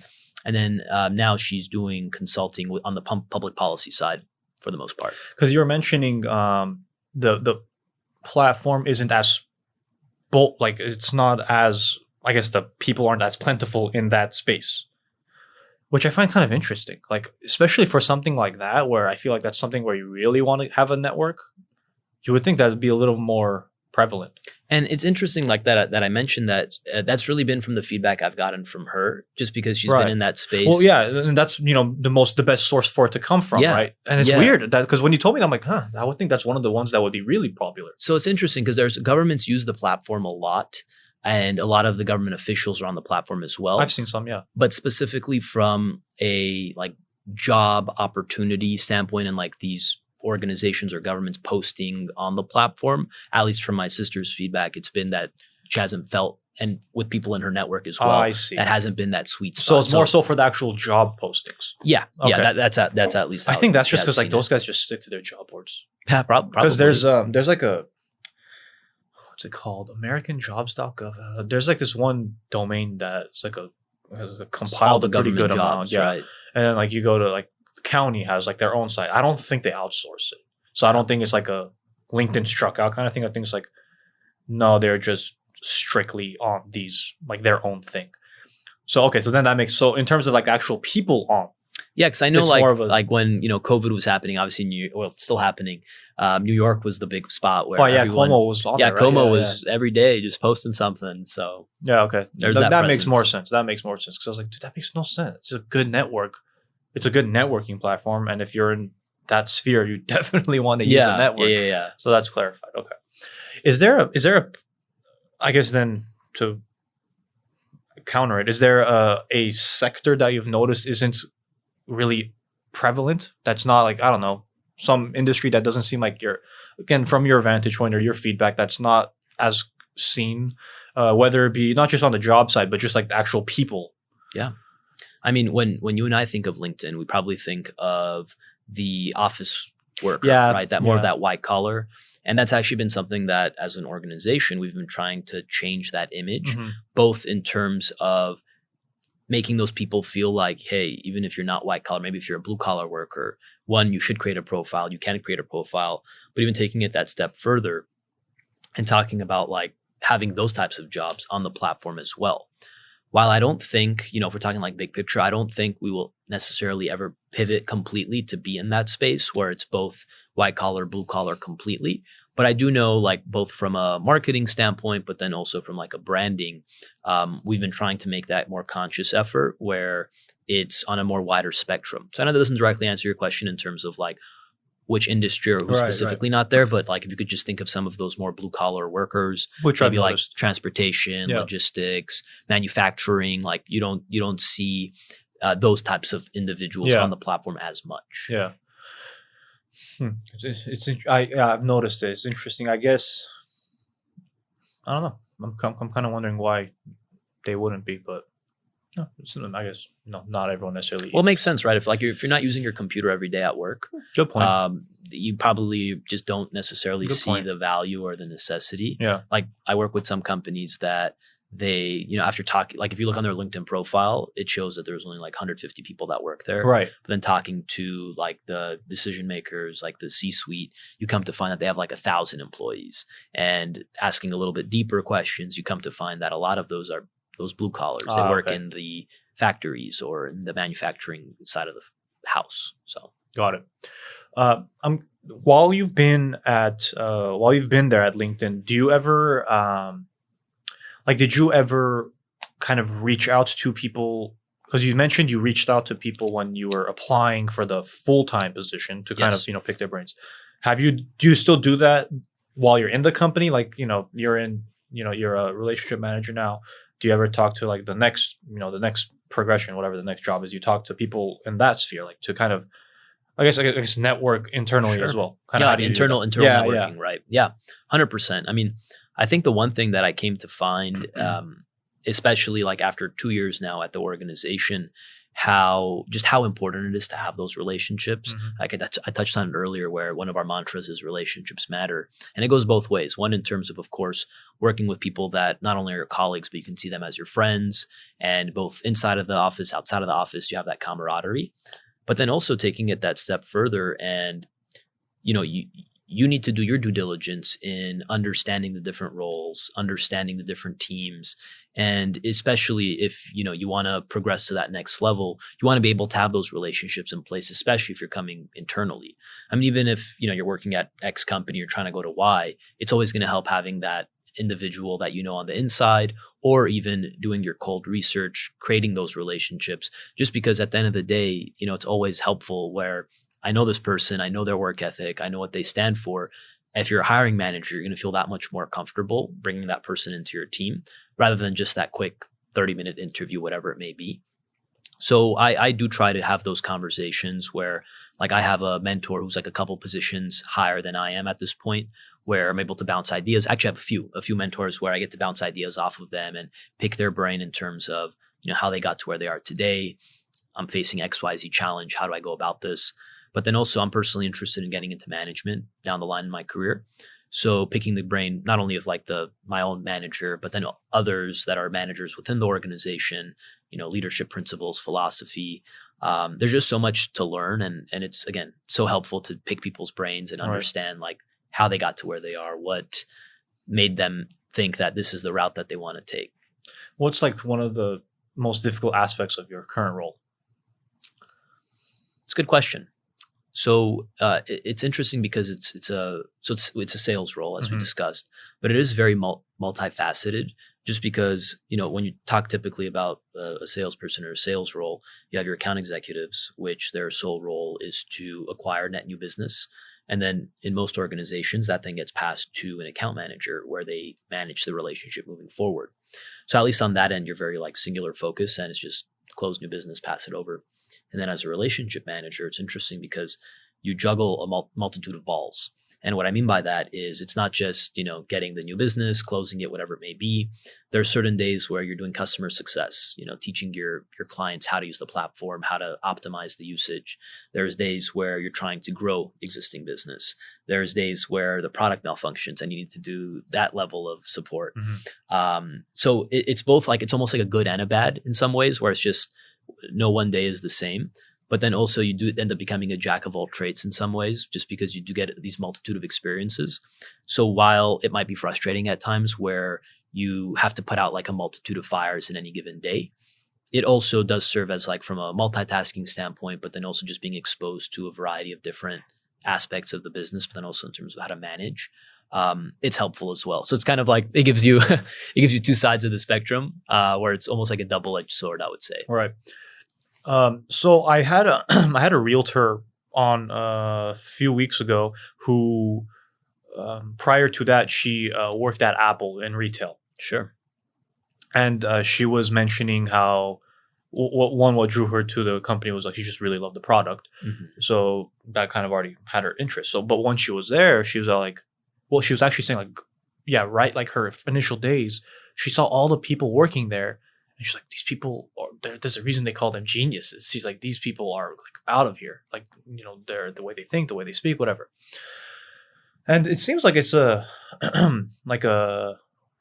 as an outsider, the perception of these tech companies is that, right? It's the talent they draw. And for good reason, because one, like the actual technical roles need to know this stuff, right? Yeah. But then, it's, I don't know, like by technical, I mean like the computer stuff. So like stuff like what we do where it's not like that. Obviously still need smart people, but like that, it's a little different, I guess. Like that's, at least for me, when I hear tech company, that's kind of draw to that, like these certain types of people. So, and what my question was going to be, so she mentioned that about the culture there. And she was kind of going into like how all these people kind of they had their own personalities. It's not like they were all one. Sure. In terms of they each, had the same this, that. But like you can tell they're individuals, but they're put together as one. I think she said something about, there was some saying with we're all one. I don't know, something like that. Anyway, so from what I remember of you and what I'm being reminded of you again in this, it's not a surprise again that you were able to work at a company like this. Your peers, the other people you've had, the people you directly work with, people, your superiors, maybe people below you, and other people you have, loose connections with. Do you see a similar mindset as well? Like when you see them, you're like, yeah, there's a reason you're here. For the most part, is like kind of how the environment is there.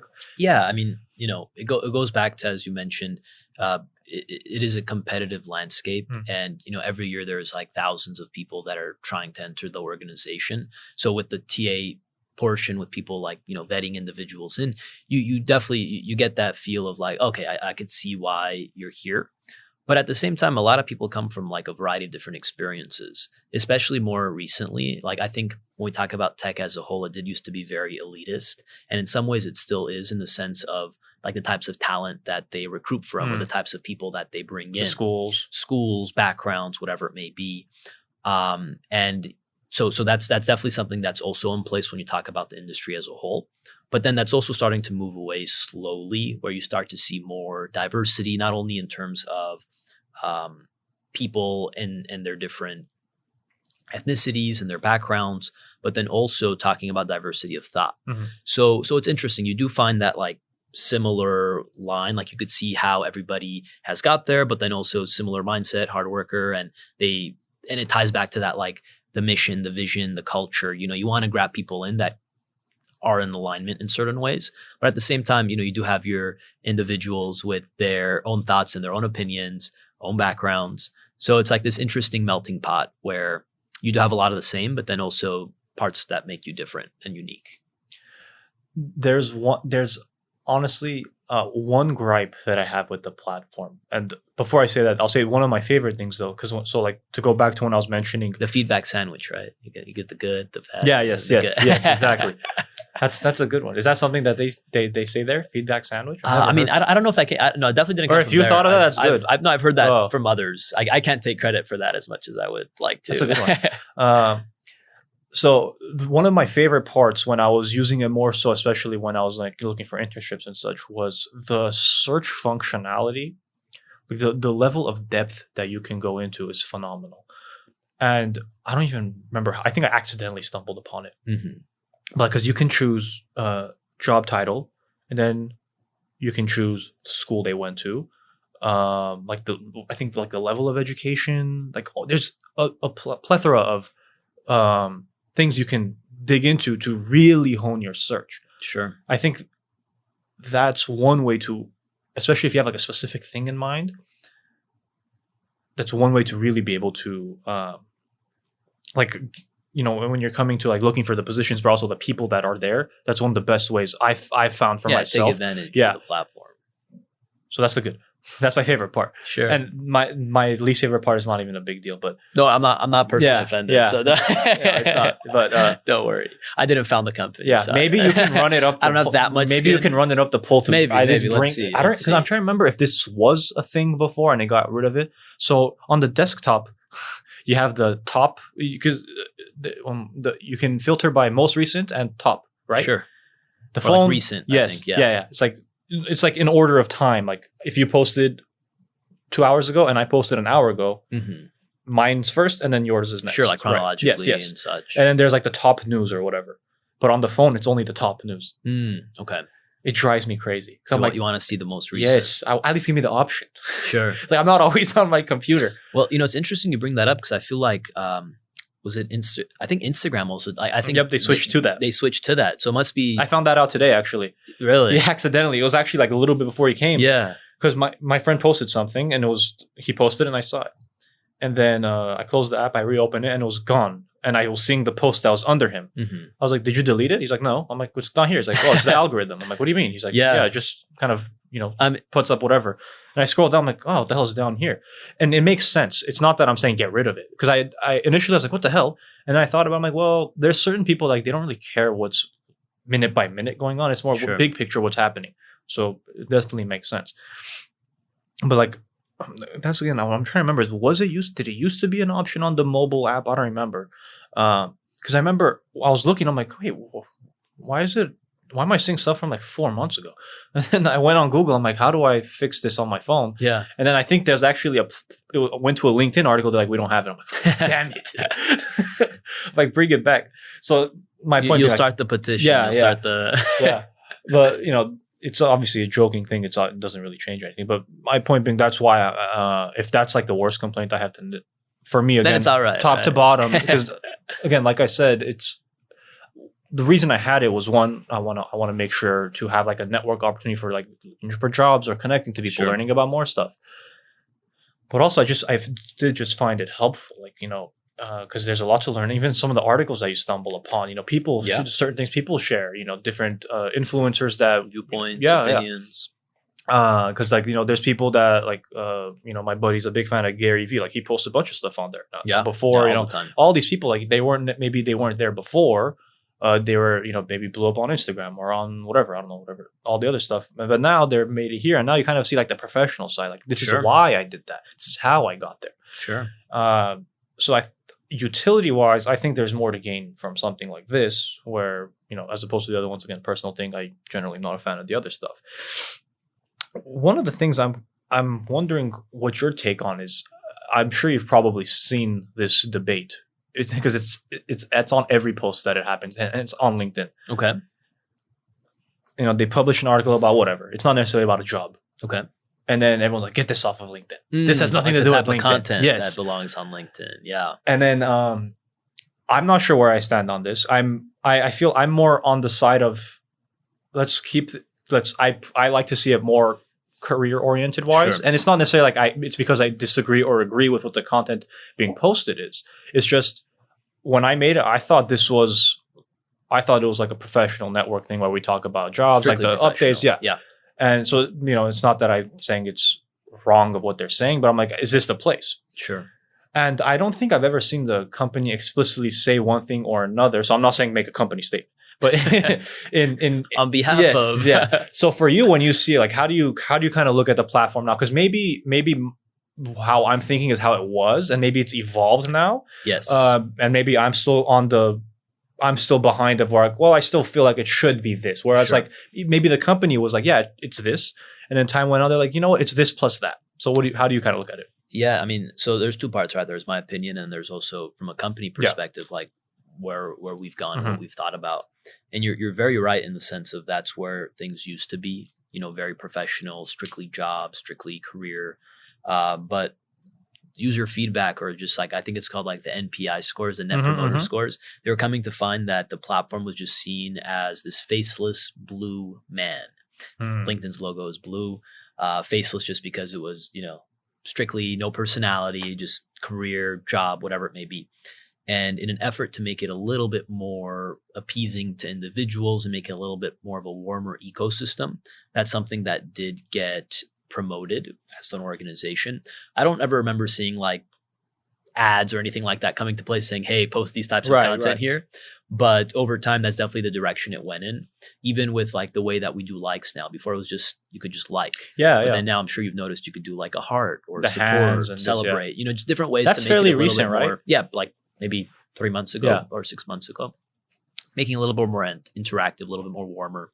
And, you know, something that we talk about a lot at work is about bringing your authentic self to the organization, where, of course, you're Menoir, the financial analyst, but then you're also Menoir, the guy who likes basketball, who does a podcast on the side, who is Armenian, you know, like a lot of different pieces. And I think taking that similar lens is one way that you can view your LinkedIn profile, in the sense where, you know, don't go about posting your vacation photo or like, you know, at the bar with your friends. That definitely does not belong on the platform, in my opinion. But you can talk about maybe your family or your upbringing, right? Like how does that tie back into Benoit the professional? You know, because it's a part of it, right? You're not just like this robot who goes in and crunches numbers, but you have a little bit of personality. You know, like office when you're at the water cooler and you're talking about what you did over the weekend, whatever it may be. So I think it's gotten a little bit warmer, and I do appreciate that. But I think that does come with a fine line as well, because I have seen like people post things that I would be like, I'd question. I'd be like, does this really belong here? Right. So it's evolving. It'll be interesting to see where it goes down the line. I don't think it ever goes down and becomes like a Facebook in some ways, where it's just anything and everything. But I guess that would be my advice, where when you're thinking about what to post, you can add a little bit of that personality, a little bit of that flair. Because I remember I used to be pretty dead set on, I don't want to see anything else except like career, like if you got a new job or you're going through a difficulty finding a job, like that stuff, I was like, yeah, that seems relevant. And then I think it was when I kind of started like subscribing to like the Forbes page, the Wall Street Journal page, those. I'm like, well, I mean, what are they supposed to post? Like they got to post like news stuff, I guess. I mean, what are they going to do? Just post stuff about jobs? I'm like, okay, it kind of makes sense. Because all the companies there don't, like they do something, right? The company does something. So if it's in, if it's news, then that's their product. They put the product out and that's one of the places. So I think there I was like, okay, news stuff I kind of get. But then like sometimes, like the one thing that it's funny to see, but I don't get why it's there. Like I see animal videos sometimes. I don't know if you've ever seen them. I've seen it a couple of times, like just like just animal videos. Like actually, I think you're right. Like I saw it. I'm like, cute. I'm like, yeah, it is cute. Yeah, it's cute, but like, why is it here? Does it belong there? Yeah, so I think I agree. Yeah, I think where I've come to now is like certain stuff is like very obvious. Like, yeah, put that on Facebook or something else. And like the little, like some of like, especially the more like political stuff too. Those are the ones where you always see like, get this out of here. This has nothing to do with anything. Again, I think that one is a little dicey because again, when you have those companies that are on LinkedIn, like that are news publishers, which they should be because again they hire too. It's hard. What are you going to tell them? Like, because there's companies that just put out content already, right? Even if it's not them, they put whatever blog posts, whatever it might be. So, if you have news publishers, there's like, what are they not supposed to put out their own version of that? Yeah. And then, so they put it out, Trump did this or so-and-so said that. And we are all users. We read it and then we want to say something. Mm-hmm. So I think that's kind of why, like, I started to see like, okay, I don't know what I argue against here because it's like, they have to put something out because they should, because everyone else gets to company wise. And then, but now since I'm seeing it, like, okay, I want to say what I feel about it. So I say it, and then, so-and-so comes out of the woodworks because maybe they don't agree with it, or maybe they don't even care what the stance is. It's like, dude, I don't want to see it. Mm-hmm. I don't think there's ever going to be a way to appease it. I think there's always going to be those people that are just like... In anything, everyone's a critic, right? Yeah. So you could have like 99 people that love what you do and how you do it and whatever, but there's always going to be that one person that's like, no, you're doing terrible, like switch it up. So I think it speaks to a little bit of like on average, right? Or like how you can appease to the most or the masses. And I feel like it's in a good place, like where it's at. But again, it's that fine line, right? If you probably like lift the reins off it completely, it can spiral. Yeah, that faceless blue man thing you said, it's kind of it's an interesting thing to say because that kind of gives a little more perspective as to why it kind of became a little more of a hodgepodge, where before it was like just professional network posts, and now we kind of see a little bit more of everything. And I think if I could add one piece, when you start to open it up a little bit more, people feel more likely to like post something or come back to the platform. Yeah, that's and a good I think point. that's part of it too. That's a good point. Because the power of the platform as well, it's not only having the members there, but then making it an engaging ecosystem. And that helps improve not only like your and my experience, but also when it dials back down from a product perspective, we talked about like the different products that we offer. And again, it ties back with how engaged you have within the network. So that's kind of like I guess the business strategy behind it. Yeah. That makes sense. So mentioned like right when we started, it's a tough week. It's not, honestly, it's a tough week because of what the news that came out for the company, but it's been a tough, several months now for really, when we were talking like a little bit before, because I texted to see how things were for you post news. It's been a tough environment for pretty much every industry. There's been very few companies that haven't been hurt by this. It was, because I connected with you about this, a week, 2 weeks ago or so, a couple weeks. And then earlier this week, the news came out that unfortunately LinkedIn ended up being another one of those companies impacted by the current climate and had to lay off a pretty sizable amount of people. So fortunately, you're not one of those, and I hope that stays that way. But when you see something like that, something completely out of your control and those employees' controls, because this wasn't because the company was heading down a bad direction. It's just all of a sudden the entire world is blindsided by this thing. Yeah. And now certain companies have to make decisions that they don't want to make to be able to continue to operate. So, as someone that sees that, what was that your kind of initial reactions? Yeah, I mean, it's unfortunate. You talked about it, how it's not just like LinkedIn in this case. There's so many companies that are being severely impacted. And bringing it back to this situation, obviously something that hits close to home. I had a few friends that were personally either furloughed or laid off given this pandemic. And this is outside of LinkedIn prior. And then with this, there was a number of my close friends within the organization that unfortunately were cut. And it's just one of those things where, one, of course, you feel a sense of sadness. And, these are not just your coworkers, but then your friends, talented, passionate people. That's on one end of the spectrum. On another end, you feel a sense of gratitude, the fact that, I'm still able to be employed, still able to do the job that I do enjoy.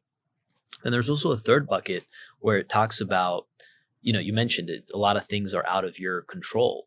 And, at the end of the day, especially when you're working for corporate America, yes, of course, you're a talented individual, you have set skills, you have set pieces that you can bring to the business, but it almost reminds you that, you're never indispensable in some ways. Like there were some of my peers that were top performers, like, in sales with quota, like 125%, like just top of the line, but just due to both business demand, but then also a little bit of restructuring is just an unfortunate reality.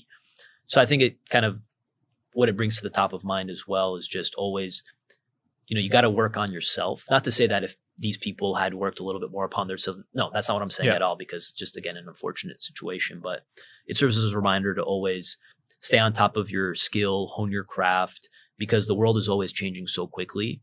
And the more you can make yourself and the skills that you bring to the table in demand, just seeing where your industry is headed, where your organization is headed, that you'll be in that much better of a situation. But nonetheless, this post-COVID world and reality, I feel like we're just starting to see like the beginning of it. And there's just going to be so much more that just comes, just big picture, talking like across the world, across the US. Hopefully all of it's done sooner rather than later. But again, a lot of these things we don't have a lot of control over. Yeah. So obviously that's a tough situation, difficult experience, and seeing friends, coworkers, losing their jobs isn't something anyone wants.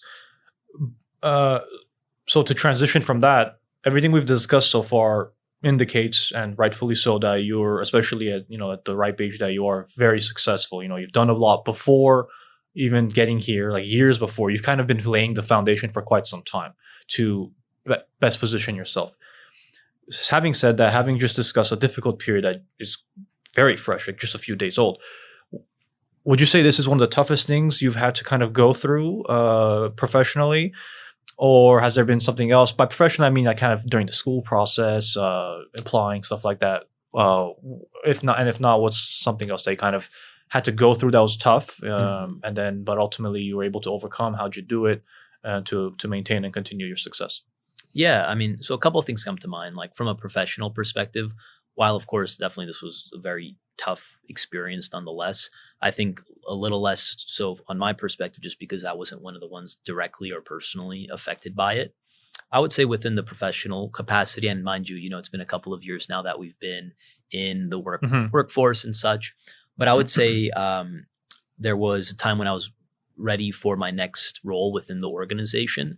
And it took me, I want to say either 6 or 7 times to try like interview and go for the role itself to actually finally land it.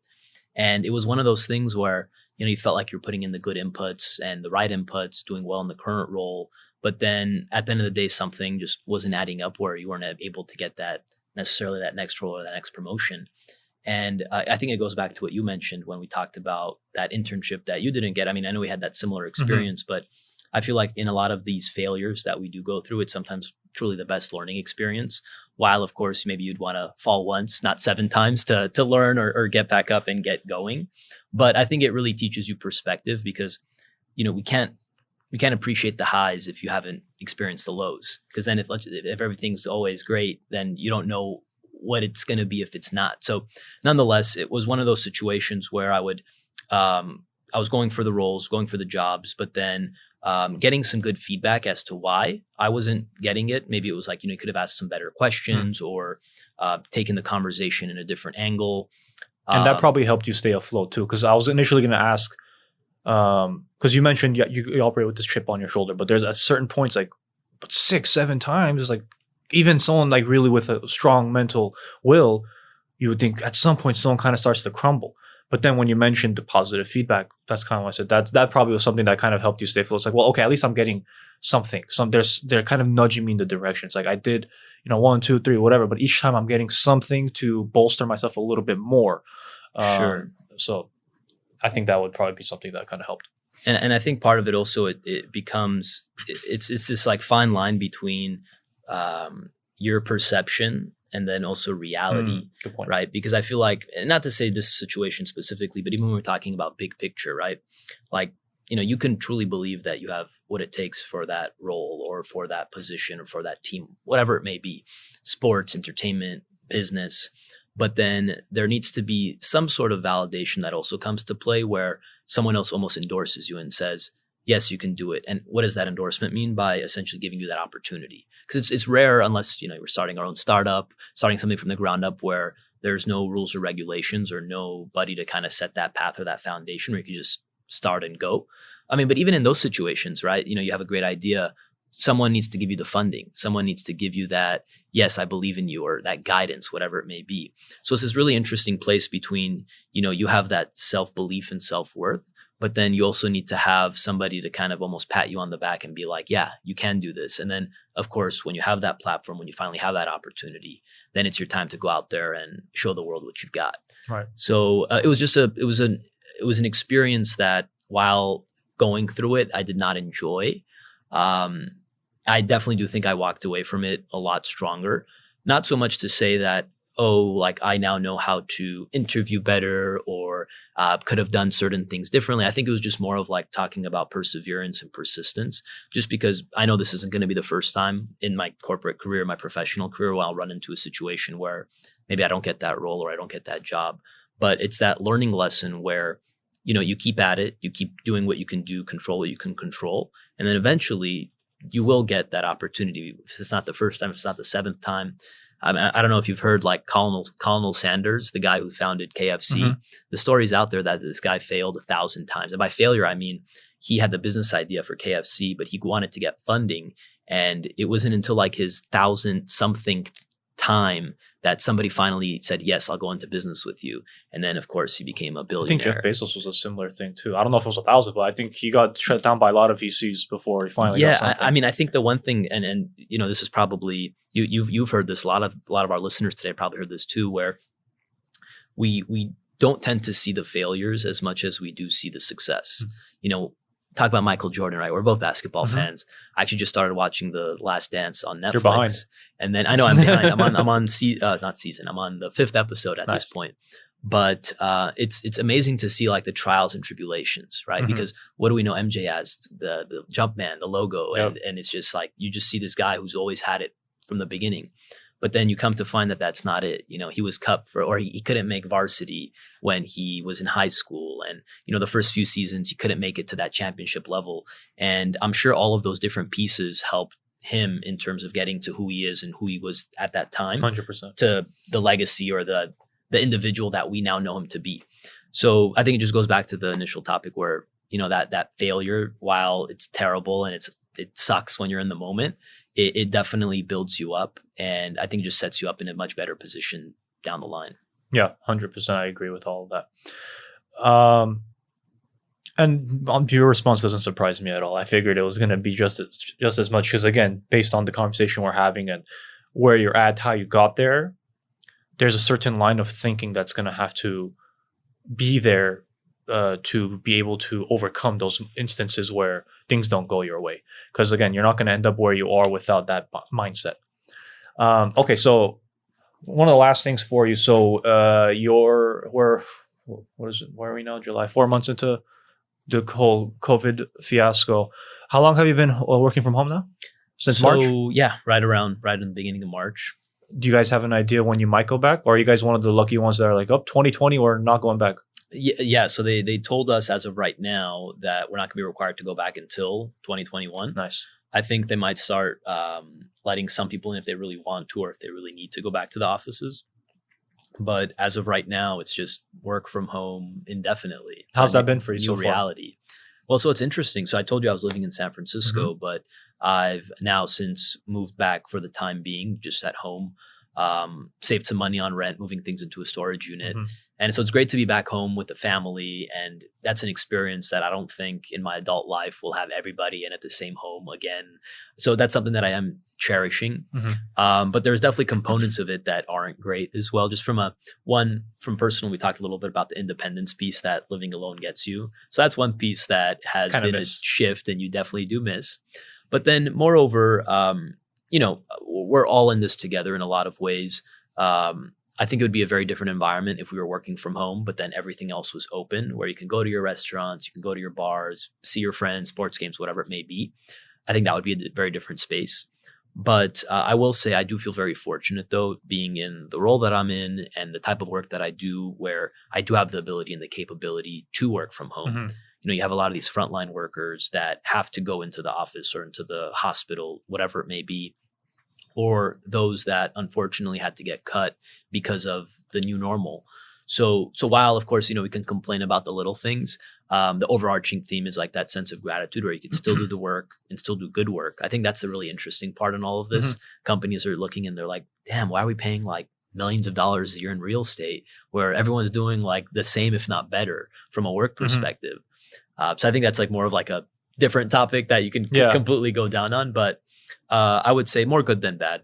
That's good. So the actual doing of the work for you, transition wise, has been fairly good. Yeah, I would say in a perfect world, I would be able to go into the office like 2 or 3 days a week, and then vice versa, be able to have that opportunity at home. Just because as great as it is going into the office, you have your breakfast, your lunch, your coworkers. It also does get distracting at times where sometimes you just want to zone in and get that work done. And at home, you have that opportunity to do so. So there's definitely the pros and cons of both sides. I've seen and question for you, what about yourself? Because you're working from home now as well. Right? about the same time period. We're tentatively scheduled to go back beginning of September, but given they told us that earlier this month, and after that announcement came more of the California shutdown essentially. Again, so I'm not sure if it'll stay like that. But personally for me, I'm enjoying it a lot because funny enough, I find myself more productive, which I think kind of goes with what you said, because I have my stuff in my room, and then so I'm generally on my own and no one else is there. Sometimes my dog will just come and sit next to me, but that's about it. So I'm not talking to anyone. So I'm more focused on what I'm doing. And the one thing that I've kind of found interesting, so I'll kind of finish my workday. I'll log off whenever it is, and let's say I go out to take a walk or whatever. I'll come back, maybe watch some TV, do something, whatever. And then I don't know why, sometimes just later on during the evening, I just kind of feel like, let me log back on, let me check the emails. I have a lot of friends that if there's anything else, I can maybe kind of clean up before the next day. Whereas before, hell no. I left office, I'm like, all right. I will keep my work phone on me and maybe read some emails. Sure. But if I didn't have a call or something that required me to go back online that same day, I wasn't going to go back on. But funny enough, now that I have this, I'm willingly doing it. No one's telling me, hey, can you check this, check that? I just kind of end up doing it on my own. Makes your life maybe a little bit easier the next day. Yeah, it's a Friday right now. Today when I go, I might end up doing that again. I don't know why. I just end up doing it. So for whatever reason, there's something for me mentally. I don't know what it is. I think it's because since I like my work environment more, and because where I work, the environment is great. It's not it's a very fun. People are the people around me are kind of laid back, kind of goofy. So that helps too. So it's not like I'm like, man, I escaped a really bad environment. Not at all. But for me, because I kind of because while I enjoy doing the camaraderie stuff and engaging in that, joking around and stuff, and sometimes I'm even the one that will start it, so I'm not going to pretend like I hate it. I feel like I would rather prefer sometimes just do my thing and wrap up what I have to do, and then maybe do the rest. So for me, there was no transition at all. I was like, hell yes, let's do this. Yeah. And each time it's been prolonged, I'm like, nice. because again, the work's getting done. Yeah. And the thing I was going to say is I saw someone on LinkedIn who it was, I don't know, like I think I got a pretty good amount of feedback because now that you guys have those different response options like the clapping and this and that. Sure. Someone like posted just doing like a general survey kind of a thing. Curious to know who prefers working from home, who prefers going into the office, and who would prefer kind of a hybrid. So they use the like as one option, the heart as one, and the clapping as the other. Okay. And what I saw, and it was a pretty decent sample size. Obviously, it's not all encompassing, but it looked like, if I'm remembering correctly, number one was working from home, but not like leaps and bounds. It was number one was working from home, and the one that was slightly above was the hybrid option. Yeah, which makes sense because I think there are times I think there's going to be employers that are completely against doing it entirely. There's going to be employers that are going to say no, you're not going. The option of doing it strictly from home is no. And that same company might say even hybrid, no. Like if come in or no, go work elsewhere. I think there's some companies now that were maybe doing always come in that might be a little more warm to the idea of a hybrid thing. Sure. Because then you kind of have because the way I look at it from a company perspective, if you do a hybrid thing, you can maybe afford to kind of like stagger who comes when. So maybe you can shrink your office space, for example, because especially depending on what the company does and the size required, rent's not exactly a cheap. No. It's not a cheap thing, so it's a big savings opportunity there, and especially now with all the companies that are losing revenue, having to make cuts, usually one goes place to do it. Yeah, usually goes generally that first thing that goes is administration costs because that's always the highest. Then one other thing is to look at, okay, like do we need to have these people come in? And if we do, can we like maybe have some of them come in sometime and some of the other? And you kind of approach it like that. Then I think so. Some out of necessity might kind of look at that like, okay, how else can we save some money? A lot of companies now are actually starting, like we all saw like the big names like Twitter. I was saying like we're indefinitely going work from home. But back to your point about how companies see it as a way to save money. Like I have a close friend of mine who jumped to a startup, and while they haven't made any decisions yet, being in a startup, fast growth, you have to hit your margins, hit your quarters. They're pretty much going to go down that line where we're not going to have a physical office space as well, right? Take out half the burn that they're going through. The rent tends to be like the most expensive piece. Take that right out. But I do think that flexible option is probably going to be something that becomes more of that norm. Just speaking from a LinkedIn perspective, from a comm standpoint, we did a similar survey internally, and the one that came back most favorable was that flex system. What that looks like, I think, is just too early to tell across the board. Yeah, a lot of like the workplace facilities individuals are now ones that are in hot demand and are having to figure out, what does this new normal look like? But I do think one thing that will probably be there to stay across the board, even for these more maybe traditional organizations, I typically think of like finance, banking, that were very much like, you come into the office, you don't really do work from home, not that flexible. Before COVID, you would have organizations that were mainly, coming into work, but you'd have a small population that did remote work for whatever reason. I think that piece might be more universal just because, if I'm a individual who maybe came from a banking perspective, much more traditional workspace than tech, for example, but in this 6 months of COVID, I did the best work possible. And I have 2 kids I'm raising at home and I need to be there for it, whatever it may be. There's that argument to be made. You don't want to lose that talent just because you can't be a little bit flexible on something you've already done. So that's just my opinion in terms of how I think that will come to stay. But I just think it's fascinating. Like there's probably going to be a few businesses that get developed just that are doing that exactly, reimagining the way of work and the modern office space and that flex. It'll be interesting to see. Yeah, as crappy as it is, as the current situation is for a lot of people, that might be one of the positives that comes out of this. Once it's all said and done and well behind us, do we have like a new? Are we going to see like a new work environment? Are we going to see the hybrid that we're talking about? Are we going to see more companies say, just work from home and that's it? I saw some people liking I don't know how to pronounce the company's name. It's SIEMENS. So I don't know if it's Simons or Siemens. It's maybe Siemens. I think it's Siemens. It's the big one. Yes, they're a German company. I think they're manufacturing or something, Sure. and they announced, yep, you're just going to work from home. It's not even indefinite; it's like permanent. Permanent. Yeah. Wow. That's crazy. So, so here's the thing: like, so companies do that, and so that's, I would assume, will help with retention, because I'd be more inclined to stay somewhere that, for example, maybe pays me a little less, but if I know I can almost always work from home, I might be willing to take that 5, whatever the percentage is of a cut, if I'm capable of doing so, than having to make X amount more, but I got to go to the office every day, for example. Mhm. Or if the option is come to work every day and you make X amount, or come to work 3 times a week, 2 times a week, and make Yeah. X amount less, I'm personally might be more inclined to go with the latter. Sure. Because I like that flexibility. Again, I find myself productive when I'm at home. Because the way I kind of look at it is, if the work's getting done in the time frame that it wants to be accomplished, that the person, your manager, whoever wants it to be accomplished, and does it really matter where it's Yeah. accomplished? And I think that's what Yeah. this is showing. So that's one of the everyone. positives that I kind of hope comes of it. Because I think I'm sure maybe even at my own company, some people are like, I don't know how this is going to work. And that's a fair trepidation to have, because who knows, especially when you're a leader, because now the people below, they're not there. You can't just tell them, hey, come to my office. Hey, do this, do that. Because you kind of have to adjust now. Okay, now I got to call them. I got to do this. What if I call them? They're in the bathroom. They're eating dinner. Yeah. They're doing this or that. Because I think that's just a hiccup that, let's get a little fine tuned, is the Mhm. timing of that.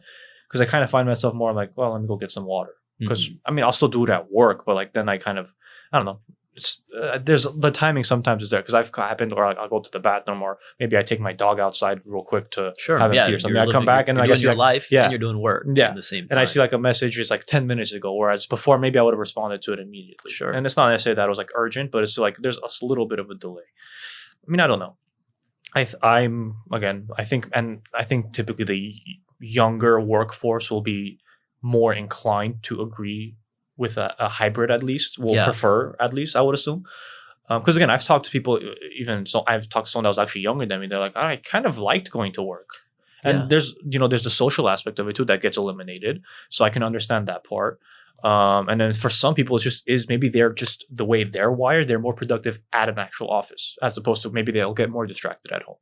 Yeah, I mean, you have a variety of spectrums Yeah. of people and how they do, but I do feel you on that. You have that social capability that works also is able to provide. Some people that are more productive working at home, so it's just this interesting mix. And I think it will be more flexible moving forward, but we'll just have to wait and see. It'll be interesting to see the outcome. Okay. Any parting thoughts from you? You've shared, I think, a lot of helpful stuff. Any final nuggets you would say for people that are on LinkedIn? Maybe they're new, maybe they've even been on it for a while, that kind of maybe feel like they've hit a rut. Like, I don't know what else I can do with this. Just like a quick thing that you think or a couple of things that can help people set them apart, either whether it be their profile or just making more use of the actual the platform. Yeah, I mean, I think it goes back to that networking component that we discussed. Make sure you use that. Yeah, I mean, you definitely, because I think there's always something that you can learn, and you probably want to learn that you just put on the back burner. And it's one thing to read a book, or it's one thing to watch an interview. It's another thing to actually talk with somebody Mhm. who's doing it, and you can ask those specific questions. So that's what my advice would be. Just in the sense of like, use the platform, reach out to people, whether that's thought leaders, companies that you want to work for, people a few years ahead of you, or maybe you might go to your MBA, someone in that program, whatever it may be. There's just a lot of wealth of information that you can draw from the platform itself. And don't be deterred by lack of responses. And don't be deterred by lack of responses. Because it's going to happen. You're Yeah. more likely to not get a response than to get one. I mean, it'll probably be a good life lesson Yeah. too, right? Where Yeah, it's definitely. like, damn, it was my 10th message that I sent that finally somebody got Yeah. back to me. So I think that would definitely be like the most important part of it. And then I also think that we touched on this a little bit, but there is an opportunity to be a thought leader on the platform. And what I mean by that, I know that gets a funny term nowadays, because you do have some people that are like still in college, or they're like about to graduate, and they're like, oh, I'm a thought leader or whatever. Maybe it gets like the funny rap. Yeah. But especially like if, let's take you for an example. You're in finance, you're a couple of years into your career, you know a little bit Mhm. more than somebody who hasn't had that experience, Sure. right? Whether that's industry knowledge or finance specific, or just with the space that your organization operates in, you have an opinion. And there is an opportunity to share that, not only from a sense of filling people in and starting the conversation, but then also when it comes back time to maybe jumping into your next play or going to that next organization. Now it's a matter of, oh, Manuel's not just, some guy applying for the role, but he's that guy. He's that guy that's like the finance early professional person. So it's an opportunity for you to build your brand. Right. And I touched on it earlier that that's something that I'm trying to spend a little bit more time on and develop. But I think it's a great opportunity for others to also take advantage of and see where it takes you. Yeah, definitely. All right, Sevag, that's it for me, man. I got nothing else for you. I appreciate it. Awesome. I'm going to keep an eye out for that thought leading side of you that starts to come out eventually. I think this conversation shows that you have good input and valuable input to provide, one, as someone that works at LinkedIn, for so specifically on the platform, but just again, as someone that is a young professional where, given our age, giving advice, professional advice might again kind of sound funny, but when you look at again your broad, your portfolio as a whole, everything you've done at work, at school, outside of work, like I said earlier, it's not a surprise that you are where you are. Thank you, man. So I'll keep an eye out on that. I wish you the best. Again, like I said, very unfortunate situation this week with the company. So I wish you the best. And yeah, man, I appreciate the time. This was a very, very helpful feedback for me as someone kind of maneuvering the platform. And I think for people that are also, just listening and kind of maybe had some of those same thoughts. So I appreciate it, man. Definitely, man. Well, thanks for having me. Hopefully post-COVID, we could probably pick up the basketball again and get back to it. And, wish you the best luck as well as with the podcast. I know you guys are starting up and starting strong. So excited to see where you guys go as well. Appreciate it, man. Thanks again. Awesome.